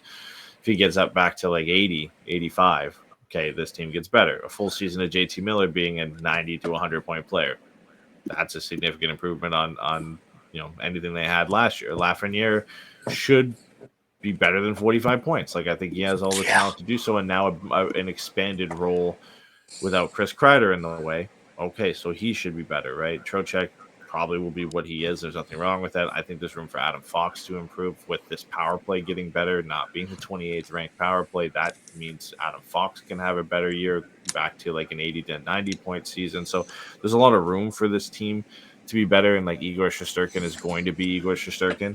And when he's not, you have Jonathan Quick who can roll out there, who proved he was more than capable of a backup. So there's just a lot of room for this team to be better this year. And like, listen, they made some dumb moves. They did. Like, again, losing Keandre Miller is stupid, and paying Gavrikov what you did is dumb. But that's all dumb on a financial side of things. Like Gavrikov's still good, a good defenseman. I think Morrow's going to play games for them this year, and he's going to be a good replacement. And like, you're not going to feel the loss on a talent level of Keandre Miller because of what you have in place. So, yeah, man, I like I said, I keep running in a circle, but I really back this team every year because I think they do have all the pieces in place to be a very good team. They've just got to put it all together. And I think a lot of that is them now finally having a head coach like Mike Sullivan. I think that's going to make a big, big difference for these guys. All right, last question about this before we move on. Mm-hmm. If they don't make the Eastern Conference Finals, does Chris Drury get fired? Yeah, I think he's the next one out the door. I mean, this roster's in place. There's nothing else he can do to change that, right? Like you just mentioned, like our Artemi Panarin's the next decision they have to make, and everybody else is really kind of locked down. If they don't go far, I think he has to be out the door, right? Like he didn't really do much this offseason beyond the head coach hiring, which is huge for sure. And then losing your captain, which went down not great among some Rangers fans. I know some were kind of happy to see that era over. And then losing Keandre Miller wasn't a fan favorite. So he hasn't done a lot of things that have been kind of fan favorite moves. So yeah, I think he's definitely on the hot seat. And the expectations are 1 to make the playoffs and 2 go far. They missed last year. The expectations aren't just to get back in. It's to get in and like you said, at least win 2 rounds and show because everybody knows that this team can be better than they were last year. And everybody knows this team has the talent to win 1, if not 2 rounds, if not go all the way. And they've got to show that because it's, again, you're not going to fire Mike Sullivan. He's got the track record and you just brought him in. Like you have no other players you can kick out the door, and you're going to want to bring Panarin back because he's been your best player for the last 3 seasons. So the only other guy who can get out the door is Chris Drury. Yeah, no, I agree with you. They're interesting. All right, next we have the team that sees the biggest change in points last season versus projected points this season with the Washington Capitals, who last year won the Metropolitan Division handily by 12 points. They had 111 points. Next closest was Carolina with 99. Yeah. I think we both have them missing the playoffs. The Capitals didn't really do a ton this summer other than say goodbye to Nicholas Backstrom's contract. He officially retired. Looks like he's going to go play in Sweden for his hometown team. I think he's going to play with Jacob Silverberg. They extended Martin Faravari. They lost Alex Alexiev, who went to Pittsburgh, and Andrew Mangiapane ended up, I believe, in Edmonton. Mm-hmm. This is the first year of Jacob Tricken's new deal, which he got after a great year for them last year. He is now making $9 million a year, which is a lot of money. Wow, yeah. And I think, you've got guys like Connor McMichael, Alexis Protas, and Pierre-Luc Dubois, who the question is can they be as good as they were last year, right? I think at this point, Dylan Strome has kind of proven himself to be a perfectly fine poor man's number one center. Mm-hmm. Fuck me, he had point per game season last year. Like, you got to give the guy some credit there. That was for sure. But I think if you're going through it, there's at least 20 guys that are number one centers. Oh, 100%. Take over him. Yeah. You know what I mean? Yeah, no, I know what you mean. And then the big question. So, I think the big question for them is can those three guys take a big step? And PLD is probably closer to Jacob Chychrun in terms of is he back to being the guy we thought he could be? But Protas and McMichael, it's can they take another step? And then after that, it feels like the question is what does Alexander Ovechkin have, and what is Ryan Leonard? What are we going to get out of Ryan Leonard in his first full NHL season? Because he is on this roster. He is the franchise. They've got Baby Hudson in their pipeline. They've got a couple other guys in their pipeline, I'm sure. Or I think that, project to be pretty meaningful. Yeah, I mean, they're still waiting on Ivan Miroshich. Jeez, I can't even say this guy's name. Ivan Miroshichenko. They still have coming up. He had, I think, problems with. What did he have? He had a health problem after the draft that kind of limited him. So they have some guys on the way, but this roster is largely what it was last year, adding Ryan Leonard pretty much. Yeah, and so I don't know. Where are you at on this team? I think you kind of gave it away. You have them missing the playoffs. You think? I mean, I was down on them last year, and they proved me wrong. My question last year is I just didn't think there was enough talent for this team to do it. And then, I mean, that was a fair assessment because who in their right mind would have had Protas coming from 6 goals and 29 points in 78 games to 30 and 66 points, 76 games. And then Connor McMichael going from 33 points to 57 points. A lot of guys jumped forward. Dylan Strome had a career year. Ovi with 44 goals is just insane. Pierre-Luc Dubois was a guy I looked at and I said, I think he's going to be better than people think he's going to be. And he was, he's going to be around kind of exactly what he was in Winnipeg, just a little bit less goal scoring, but a little bit more playmaking. My thing for this team is I really do wonder how much of the momentum was fueled by Ovechkin's run for Gretzky's record. And you could there might be a really cheap argument to have, and it might not be fair to say, but I do wonder how much that fueled things. That has an effect in the locker room, and you're the presence that Ovi has around that team to say rally guys behind him and say we're gonna do this for him, and you don't need to win games for him, but it just turns out to be that you're trying to get this guy to something historic here, right? And it all just kind of comes to a head, and we saw that all kind of blow up in the playoffs for them, really, where a lot of that life and what they're aiming for, they hit their goal for the year. That felt like the goal for them, right? Is we're getting Ovi to Gretzky's record, and then we still have to go for a Stanley Cup here.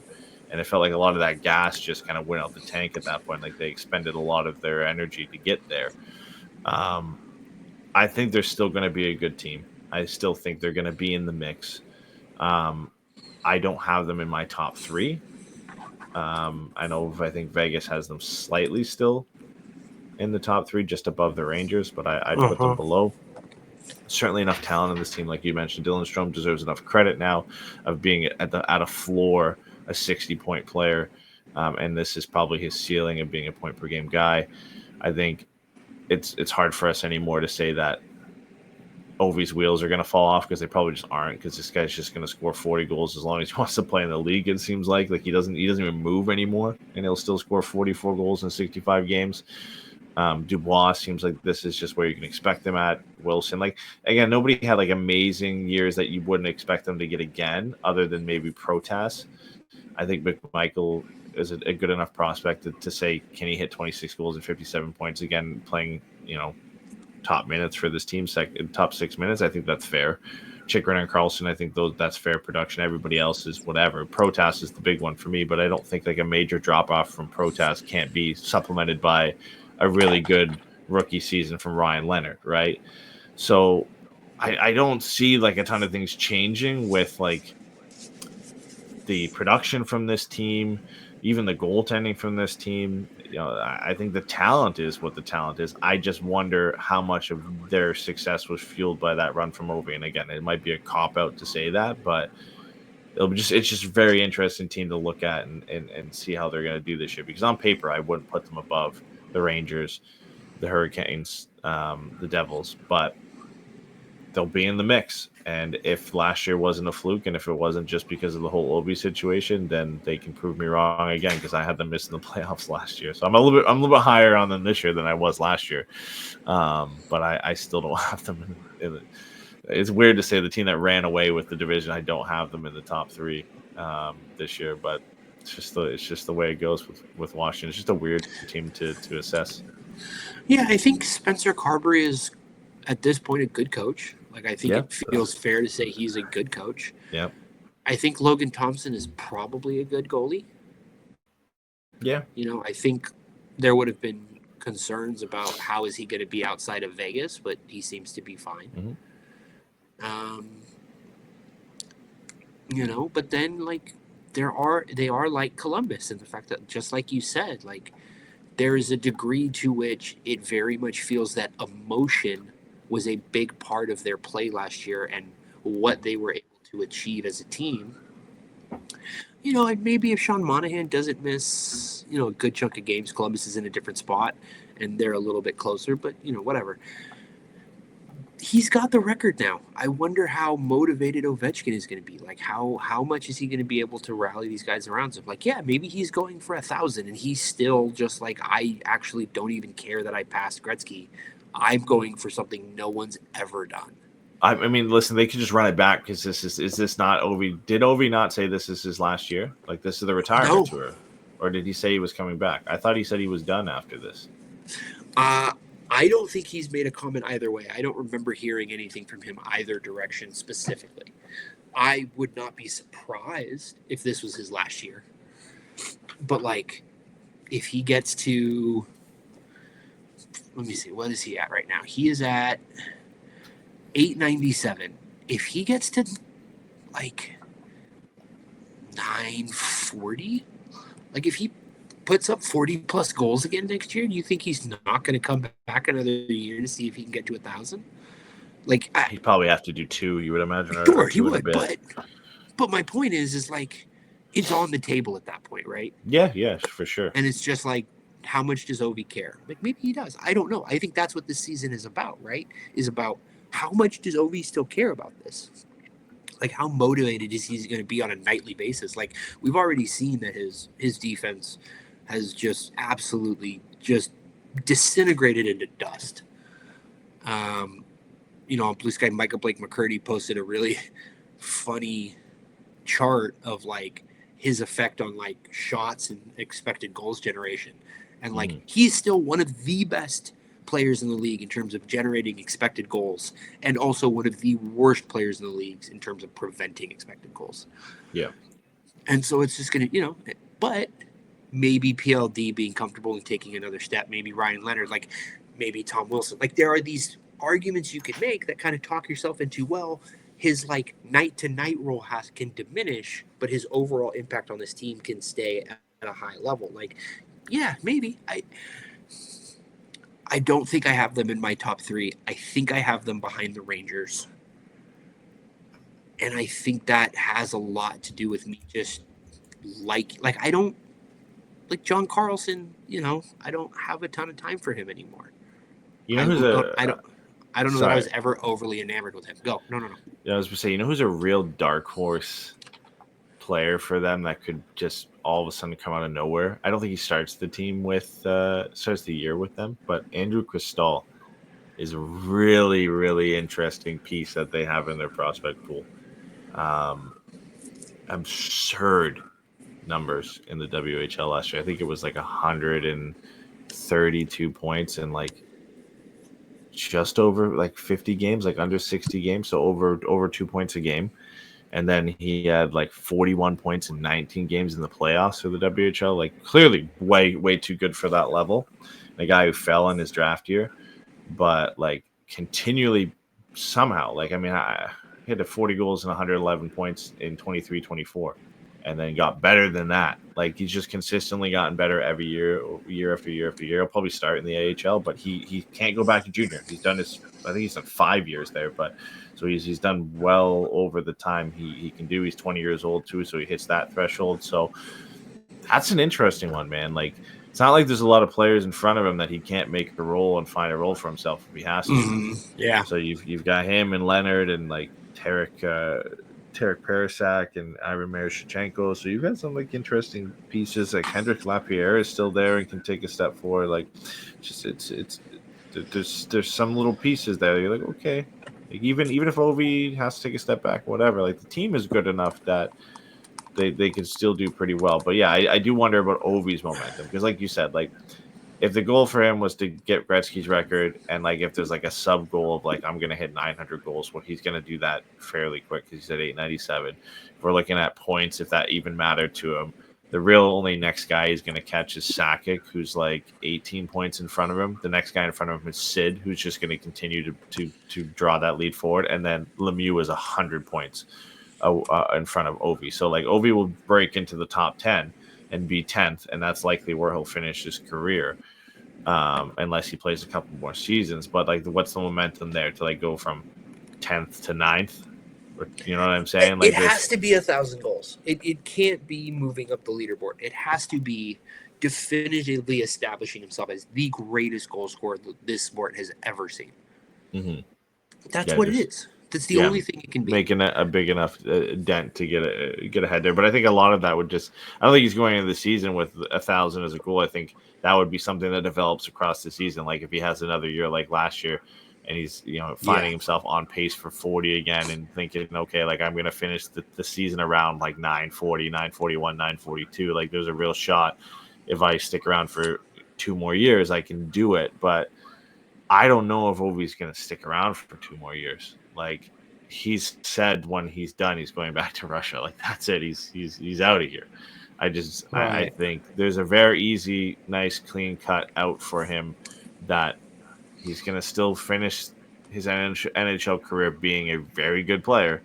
He's not going to let the wheels fall off. He's going to be 40, and he can go back to Russia, get probably paid a fuck ton of money by the KHL to go there and play for his hometown team and just kind of do his own thing, right? Like, I think a lot of that is enticing. Be back with his family, bring his family over, to where he's from and everything, right? Like I think there's something that's heavily enticing. And listen, he's done everything he needs to do. He's won his cup. He's won every award possible. He's beat Gretzky's record. He's now officially the best goal scorer of all time. He'll stat pad that a little bit with his final year of his contract and honor that. I really find it hard pressed to see any motivation for Ovi to sign another deal after this, when he can simply just go back and play hockey in Moscow and get his hockey fix that way. All right, now we come to the team expected to finish second, which is the New Jersey Devils. Look, the fact of the matter is they have one of the 5 best young players in the entire league, in Luke Hughes, and once they get that contract taken care of, they're going to be well on their way to contention. They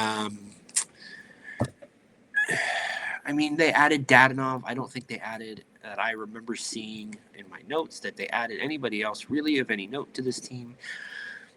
At the end of the day, with this team, it's entirely about Brett Pesce came in at the deadline, right? That was the deadline acquisition? No, they added Brett Pesce last summer. Okay. So he played the whole year there. him, Dylan, they both, yeah. They signed Kalen Addison, apparently. Sure. It's year 6 of Kalen Addison hopefully being a thing. Yeah, nothing major. After getting traded from Pittsburgh to Philadelphia. Was he in the Mikhail Granlund trade? Who was he in the trade for? I don't remember. Doesn't matter. Look, at the end of the day, this whole team comes down to one guy. Is Jack Hughes going to be healthy? Is Jack Hughes going to play 70 games? Because to this point in his career, Jack Hughes has had a really hard time staying healthy and reaching 70 games. Jack Hughes has played in his career 70 games one time. When he was 21, he played 78 games. And Jack Hughes is one of the best young centers in the league. When he's on, he's one of the most dynamic and creative offensive centers that this league has. They've got him. They've got Nico Hischier. They've got Jesper Bratt. They've got Timo Meier. Fucking name. Timo Meier, who sucks. They've got Dougie Hamilton. They've got Simon Nemec. They've got Jacob Markstrom, who was great for them last year. They've got it all, man. Like, this is a team that should be competing for Stanley Cups. It's just a question of, is Jack Hughes able to stay healthy? And, second year of Sheldon Keefe, we'll see how that goes. I think they were fine last year. They played well. They had 51.6 expected goals percentage. They underperformed that. They had a 49.4 actual goals percentage. They had almost a 91% save percentage as a team at 5-on-5, which is really good. Like we said, Jacob Markstrom was good. Their goal scoring, they fell to 8.5 shooting percentage, which, again, I think a lot of that has to do with their most creative and dynamic offensive player being out of the lineup a lot. Yeah. They had an elite power play. They had an elite penalty kill. Can they be top 5 in both of those stats again? I don't know. Maybe they can. I think they have the talent to be can. Penalty kill comes down to goaltending, and power play is power play. Like, we know the guys that they have. It's going to be really interesting. Truly, is there any other barometer for how this season goes for them other than Jack Hughes' health? No, it's Jack Hughes. Not only Jack Hughes' health, but Jack Hughes being back at the 99-plus point player, right? Like, where he had 40-plus goals and 99 points. Like, there's part of me, and I still believe, like, Jack Hughes can win the Hart Trophy and be a 130-point player. Like, he certainly has that potential, and he has the team around him where he's got a lot of good pieces around him, but he can be the main superstar, right? Like, he has a nice team built around him to be able to do that. I like, for me, if you take a look at all these teams and say everything goes right for every team, right? Like, let's just say you look at every team in the Metro, everything goes right. The Devils are the best team in this division because of Jack Hughes. Because if Jack Hughes hits, then he's the best player of anybody we've talked about today, right? Like, he's, again, like, Sid is Sid. So, like, I'm taking Sid out of the equation, but, like, you know what I'm saying? Like, I think no, for sure. Especially for next season. Yeah. He's yeah. So, for sure. Jack Hughes is a 100-plus point player with Nico Hischier as your second line center, and you've got Bratt and Meier to kind of go with that. And, like, I really like Dawson Mercer, and they brought Arseny Gritsyuk over from Russia, so that's a good piece to add to their top 9. Underplatt is Underplatt. Dadonov a good depth piece. Like, you've got some good options here. I really like Luke Hughes. Brett Pesce obviously has shown what he can do. Nemec is a good young player. Dougie Hamilton is still a decent enough player. Again, his health is another question along with Jack Hughes, but I think they have a good enough team, and I really like Markstrom and Allen as a pairing, and I think Sheldon Keefe is a good enough head coach. But yeah, like you said, like, all those things go into it. Is like, it all hinges on Jack Hughes, and what do you get from Jack Hughes, and how many games do you get from Jack Hughes? If you get a fully healthy Jack Hughes for 80-plus games this year, then this is arguably the best team in the division because of that. Yeah, no, I mean, look, other than his first 2 years in the league, injuries notwithstanding, he has still finished every season with more points than games played. Mm-hmm. Jack Hughes is that guy. Like, when he's healthy, he is absolutely that guy. When he is in the lineup, he is that guy. I think you're right. I think, 115-point season is well within his range. I don't know that, like, it's 130, but because I think that's, that's a level of special that is. Yeah, that went hand in hand with my Hart Trophy comment. Like, he'd have to do that, I think, to get that done. The Devils would have to be the best team in the division, arguably the best team in the conference. His best season is, I had 100. He hits 50 goals. He hits 125 points. He wins the Hart Trophy. 50 goals, 75 assists. Like, and it would be like a one-off. Like, he's not doing that every year. He's probably back down to like 110, 115, 100. But that's exactly right. He's back down to between 90 and 110. Like, so he's basically a 100-point player. Okay, he's got that. No big deal. He's got that in him, and he's got the team around him where, like, again, it's a bad thing. It's not maybe the right term to say, but he's got nobody like vulturing points away from him, right? Like, he can be the main guy, and then the rest of the players on his team are like supporting cast. They're going to be around that 60, 70, 80-point range, and he could be the guy that is the big difference maker that just kind of takes that to a whole different level. Yeah, he's the guy that, other than your goalie, is winning you games. Mm-hmm. And,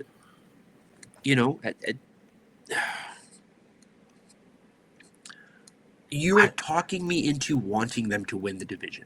Yeah. I don't think they had to do much. I saw some criticism about their offseason. I really don't think they had to do much. Like, they don't have a ton of cap space to work with, about $6 million, but that gives them some room to add at the deadline if they have to, which I like.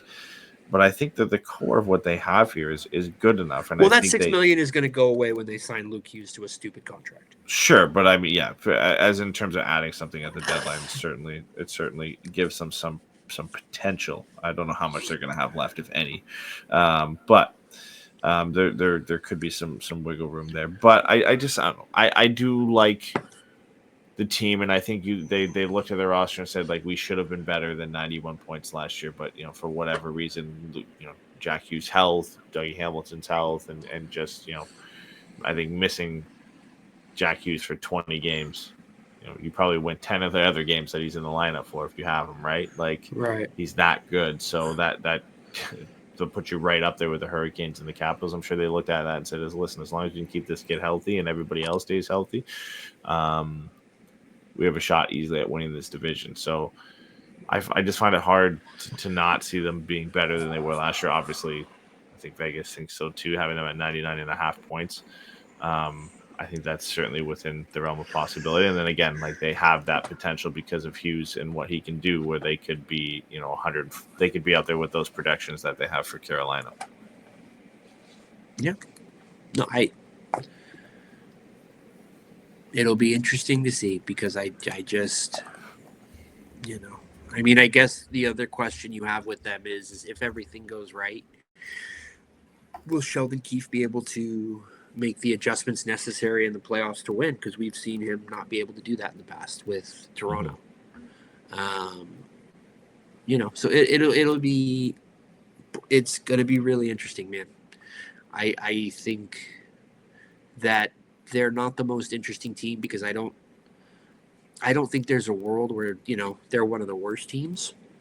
But this is a team that, like, if we looked up and they were winning the President's Trophy at the end of the year, I don't think any of us would necessarily be just blown away and surprised, because this is a team we expect to be able to win most of the hockey games they play over the course of the year. Yeah, certainly wouldn't be shocked if they were the best team. And I mean, I wouldn't be shocked if they're the best team in the conference, to be honest with you. They have that potential in them. 100%. Okay, now comes the last team in the division, and that is the Carolina Hurricanes. The Carolina Hurricanes finished second last year. They are projected to finish first with 106.5. This projection has them as the only team in the division hitting 100 points for sure. The Devils were at 99.5 and the Capitals were at 96.5.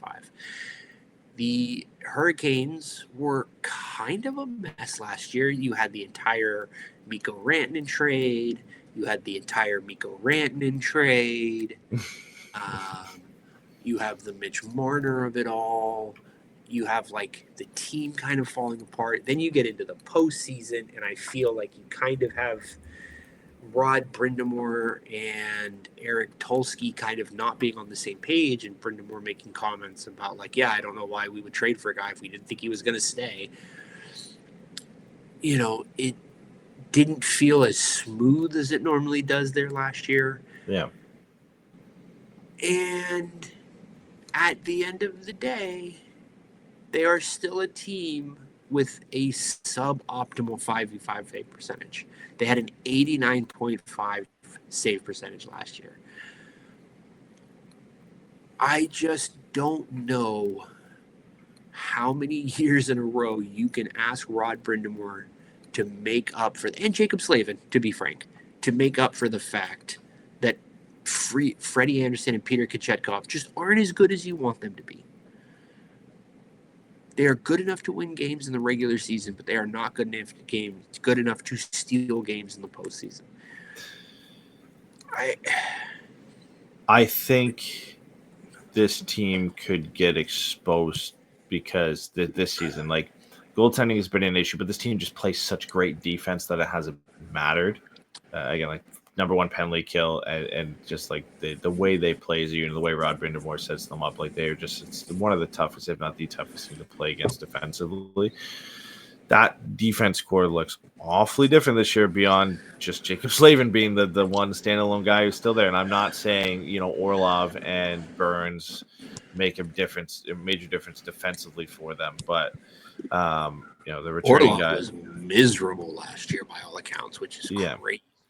But, like, you know, you brought in Keandre Miller, which I think he's a really good player, but it's different, and you've got to work a different guy into your system. And then you've got a lot riding on Alexander Nikishin, and I do like Gostisbehere there. I like what he brought there, but there's just some new pieces in there. You've got to figure it out. But obviously, like, Slavin is still there. Chatfield and Walker were both there for the most of it, or if not the entirety of last season. So there's just some changes for sure.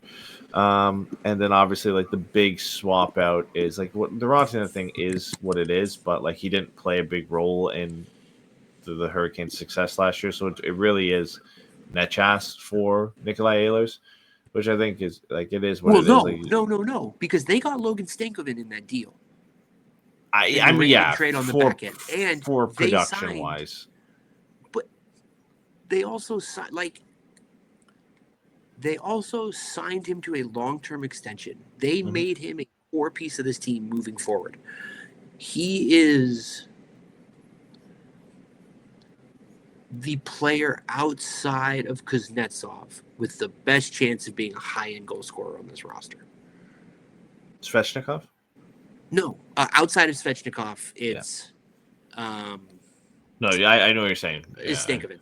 For a second, I thought Evgeny Kuznetsov was on this team, so I wasn't sure. But like, you know, and I love Keandre Miller. I think he is going to work so well in this Rod Brind'Amour system, using his athleticism to minimize time and space. Again, I was listening to, I don't know if I mentioned this already on this, like on it, but when we were talking, like I was listening to the season wrap up of the 32 Thoughts podcast, and they talked about the Keandre Miller trade. And one of the things they said is that Carolina made a point to note that they like the way that Keandre Miller closes on his checks.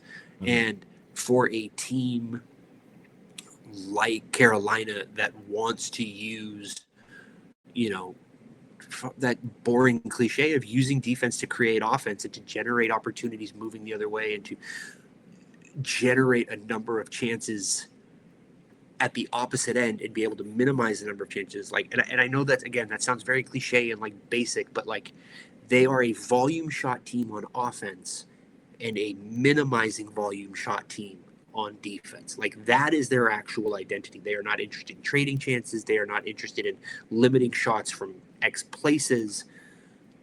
They just are going to put more shots on your net than you are going to put on their net. And over the course of 60 minutes, that is going to win out. And for them to have a guy like Keandre Miller with his size and his skating and his intelligence I think that's going to be huge. I think he's going to take a lot of pressure off of Jacob Slavin. He's going to make for a very interesting piece of this team. Turning Netjas into Rantanen, into Stankoven, and then adding Ehlers. If there is a team that Nikolai Ehlers can move the needle on, I do think it's this one. And so, I is Nikolai Ehlers good enough that it doesn't matter that they don't have a legitimate second line center? One of the things Friedman said is that if Claude Giroux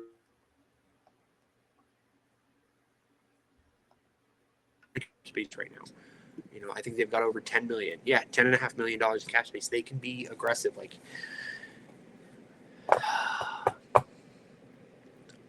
They added Taylor Hall in that original in the second Rantanen trade. You know what I mean? From Chicago, Yeah, I mean, he was great for them too.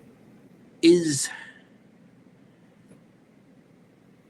there a world where they, other than Jack Hughes being great, where this team isn't the division winner? Should the expectation be that this team is once again going to win the division? I think yeah, the expectation should be there because the Rangers are the Rangers, but again, a new head coach, and it's a great new head coach, but there's still question marks there. I think there's three teams I would say who can win the division. It's funny that I don't name the current division winners in there, but I think the Rangers can win the division. I think the Devils can win the division. I think the Hurricanes can. But if I had to pick one that I was most confident in 100 tries would win it the most, it'd probably be the Hurricanes. Just because, again, I give a lot of faith in Rob Brindamore, what he's going to be able to turn around. The core of this team is basically the same. When I said Netjas to Ehlers in terms of production and what you're going to get from that player, I think that's roughly the same. And then there's just room to improve. Aho was good, but I think there's a higher ceiling for Aho that he could hit. I think Seth Jarvis can get better. I think I'm still waiting for Andrei Svechnikov to just do something that I expected him to do. Last year was not a good year for Andrei Svechnikov, all things considered. I'm waiting for this guy every year since he came into this league to be 40 goal scorer or close to 40 goal scorers, and he just has not got there. I don't know what it is, man. This guy profiled for me, and I still watch him. And I'm like, this guy could be. This guy, he's really talked about like that. Yeah, they're he paying could be. him like that. And then he just doesn't do it. And he doesn't shoot the puck nearly enough anymore for what he should. He had 180 shots last year. When you look at the league leaders, McKinnon had 320 shots. Pasternak had 319. This guy's shooting percentage is great. He's an average of an 11.6 shooting percentage, which is significantly higher than the majority of people in the NHL. He has a good shot. He just doesn't shoot the puck enough. And I don't know what that is. Half of his goals were on the power play last year. 10 on the power play and 20 overall. Something needs to give at some point where Andrei Svechnikov they need him to be a 40 goal scoring player. They need him to be in that realm to be that type of player. And he's shown in stretches that he can be that, but the inconsistency is the problem. But that's a long-winded way of saying, I think there's more that you can get from Andrei Svechnikov, right? So there's room. Stankoven can take a step forward. I think Jackson Blake is a good player, and he can take a step forward, right? So there's room for improvement with this team. K'Andre Miller is certainly an upgrade on defense. I think Alexander Nikishin is a really, really good player, but you just don't know what you're going to get from him yet. He played 4 games for them in the playoffs. He hasn't played any regular season hockey, but all things considered, he's a really good young offensive defenseman. He's been playing in Russia for the last 5 years against men, so he should be able to come in pretty seamlessly. And the goaltending is what it is at this point. You know what you're going to get from Freddie and Kochetkov, and they've worked around it for the last 3-4 seasons. So there's just enough of the commonplace in place for the Hurricanes that you just kind of know what you're going to get from them. And nobody really popped off for an unbelievable tagline like the a lot of the Blue Jackets players did last year. That you can see that there's a chance for the goal scoring to improve on this team. Brendan Moore is going to coach this team to just be one of the toughest teams to play against. And if they just get a small uptick in their offense and everything remains the same defensively, then this team should win the division. They shouldn't have the 25th ranked power play. If they've got a top 15 ranked power play, a top 5 ranked penalty kill, and they can score 20 more goals than they did last year, then they're likely winning the division. There's just unless again a Jack Hughes pops off, or the Rangers just become the team everybody's waited for them to be under Mike Sullivan, right? So there's just less question marks about the Hurricanes because you know what you're going to get from them. If they don't make the Cup final,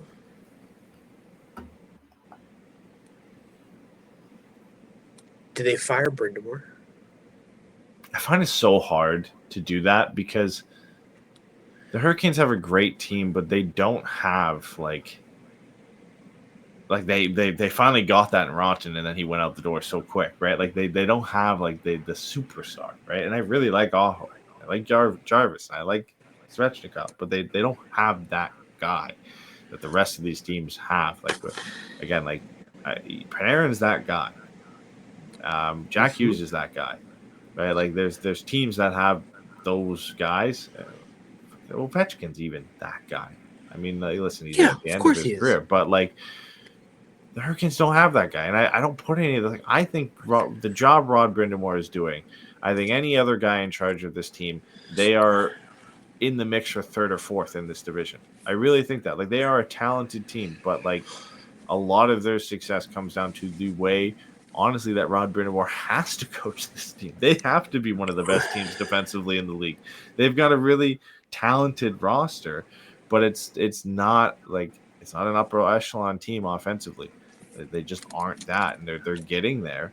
But he has to coach them this way because they just don't have that superstar who's going to carry the offense for them. So I think it'd be really harsh for him to get there. But I mean, I say that, but I can understand it because at some point, like being the best team in your division, making the playoffs repeatedly over and over again, and then not taking that next step in the playoffs, you have to blame somebody at some point. Like they have a new general manager in this, so you can't really get rid of Tulski. So you kind of, it's the same thing we said with Drury. You can't get rid of Sullivan, so you kind of have to get rid of Drury, even though he probably would deserve to go.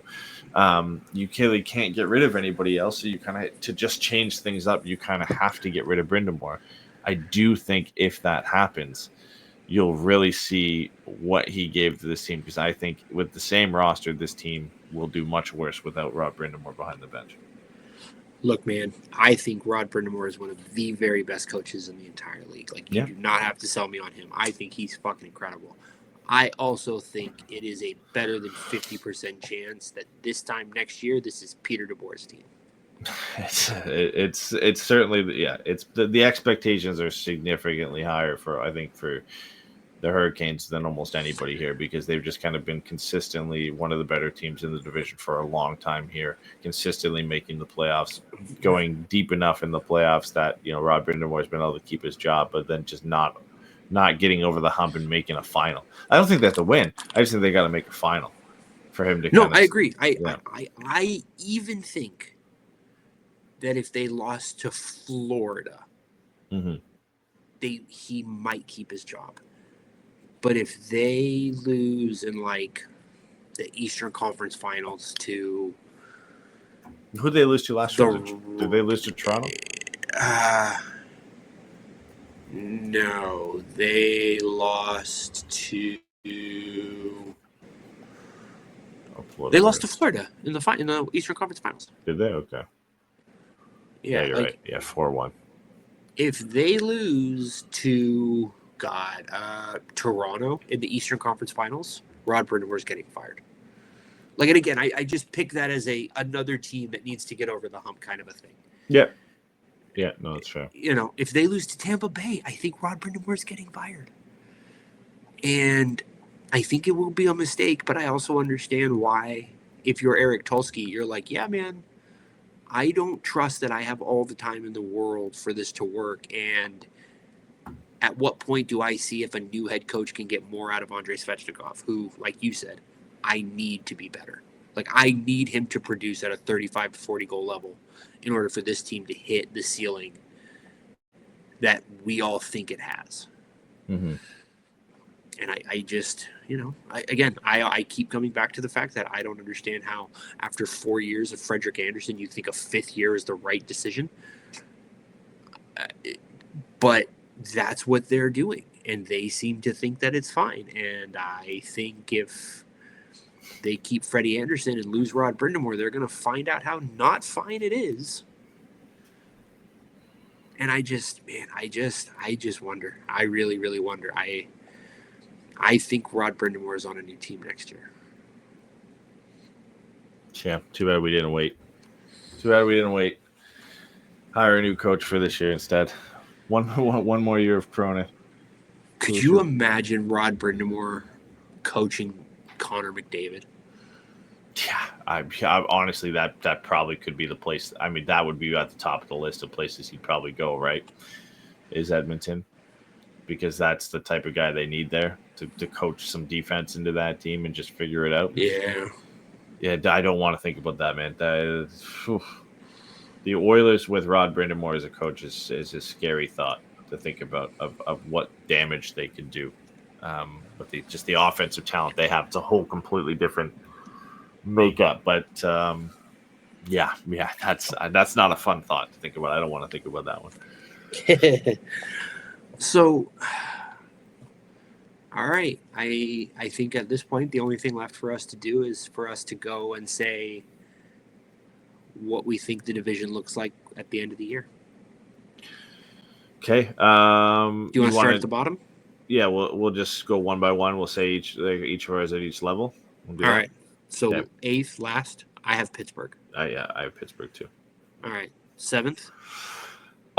It's tough because I do think all these three teams are kind of right in the mix here. I think I'm going to say Philadelphia. I think I'm going to agree with them here. The goaltending is just so bad. I'm going to change up what I have written down, and I'm going to go Columbus here.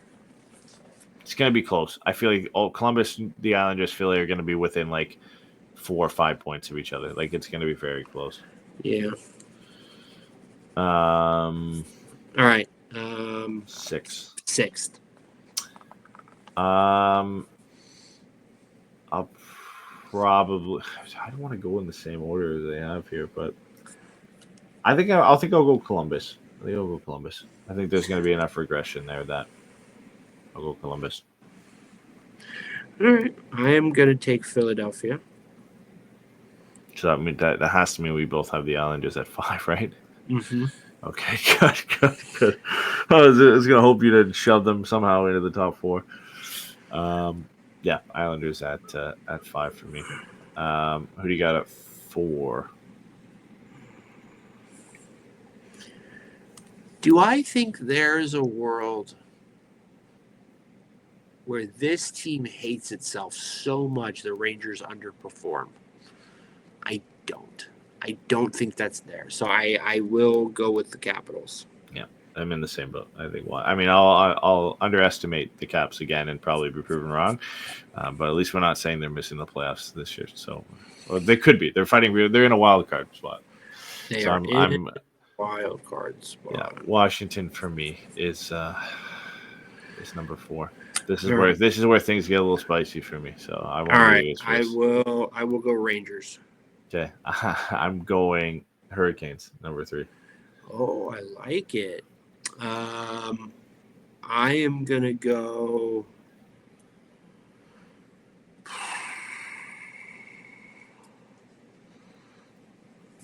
I'm going to go Carolina because I do think Rod's getting fired, and I think if he wins the division, he doesn't get fired. Do you wish you have Carolina winning or it's in second? Second. I have them in second. Okay. I think these two teams are going to be very close. I'm going to give it to the the Devils at 2, and I'm going to give the Rangers winning the division. Wow. I just think, man, I don't know. I think they've got enough of the high. They've got more high end pieces than anybody else in this entire division, spread across the lineup. Look, man, I don't think you're wrong. I do not think you're wrong. But I am going to go with the Devils. I think you, of all people, somehow talked me into the Jack Hughes redemption arc, and we get an all-time great season from him. I think the only reason I didn't have them first is because I wanted to talk myself into him having that season and being first, but there's still the injury concerns and that what if I had to put they're going to be close. Like they'll be within a couple points of each other battling it out. But I think I had to put the Rangers at first because of the what if with Jack Hughes. Like if I could fully believe Jack Hughes was healthy and have the season I expect him to have, I probably would give, the Devils my number one spot. But I just think there could be a stretch where he misses like 10 games. And that's the difference maker if I have them within a couple points of each other. Right. So. Mm-hmm. All right, man. Well, that's that. I would love to go back and see where we always say we're going to do that. We never do. I want to go back and see what our predictions were last year and how wildly off. That you know what we have to do. Maybe I'll do this. We'll have to see. I wish it'd be easier than having to listen to a 3-hour podcast for us to find this. Maybe we can get lucky. We did this at the end, but for the next division previews after this, I might go back and listen to what we did last year and just kind of compare as the opening part of the show to what we did last year and what the final standings were. See how incorrect we were. I think you should do that. I think that's a great way to spend your time and energy. Yeah. I'm just gonna have to pray to God. I'm gonna listen to the last 20 minutes of the show and hope that it's at the end. I mean, we had to have done it this way, right? Like, hopefully. I would like to think so. I would certainly like to think so. Insane. Somebody has, I should be writing these down. I just wrote ours down. The problem is I lose them from having written them down at the end of last year. So. All right. Well, I'm not going to do this while we're on the show, but when we hop off here, I'm going to go. There has to be like this from last year saved in here somewhere. So let me see if I can find it. But anyway, that wraps up the Metro Division preview. Where are we heading next? What are you thinking? I think we should do the Central. All right. Our boys, and the Wild. Then we'll do the Atlantic, and then we'll finish up with the Pacific. Let's get it done. Let's do it. But yeah, We'll see. Anything could happen. It's a crazy world out there. Everybody stay safe. The only thing we can guarantee you for sure is that the Pacific Division is last. So that we will guarantee for sure. Yeah. Yeah. So, all right. Congratulations to the Washington Capitals on winning the Metro Division or the Atlantic, Metro Division once more time. It'll be congratulations to the Columbus Blue Jackets for winning the division. We'll just underestimate the wrong team and they'll come out on top. There are more likable teams in this division than not, which is good. Yeah. I mean, I don't know. Do I just really the only team I could say I hate is the Flyers, and I don't know if I really hate them. And I don't know. Maybe I'm not a fan of Washington, but I don't hate them. So yeah. There's no one I really hate. I feel like in most other divisions I can pick out a few teams I really don't like. So. Oh, most certainly. Certainly. Metro's a good place to start. Less hatred. So there it is. The motto for the year: less hatred. All right, we will be back shortly in the next week or so because we're getting close to the season here with our Central Division preview. All right, just coming out, guys. We'll talk to you soon. Bye, everybody.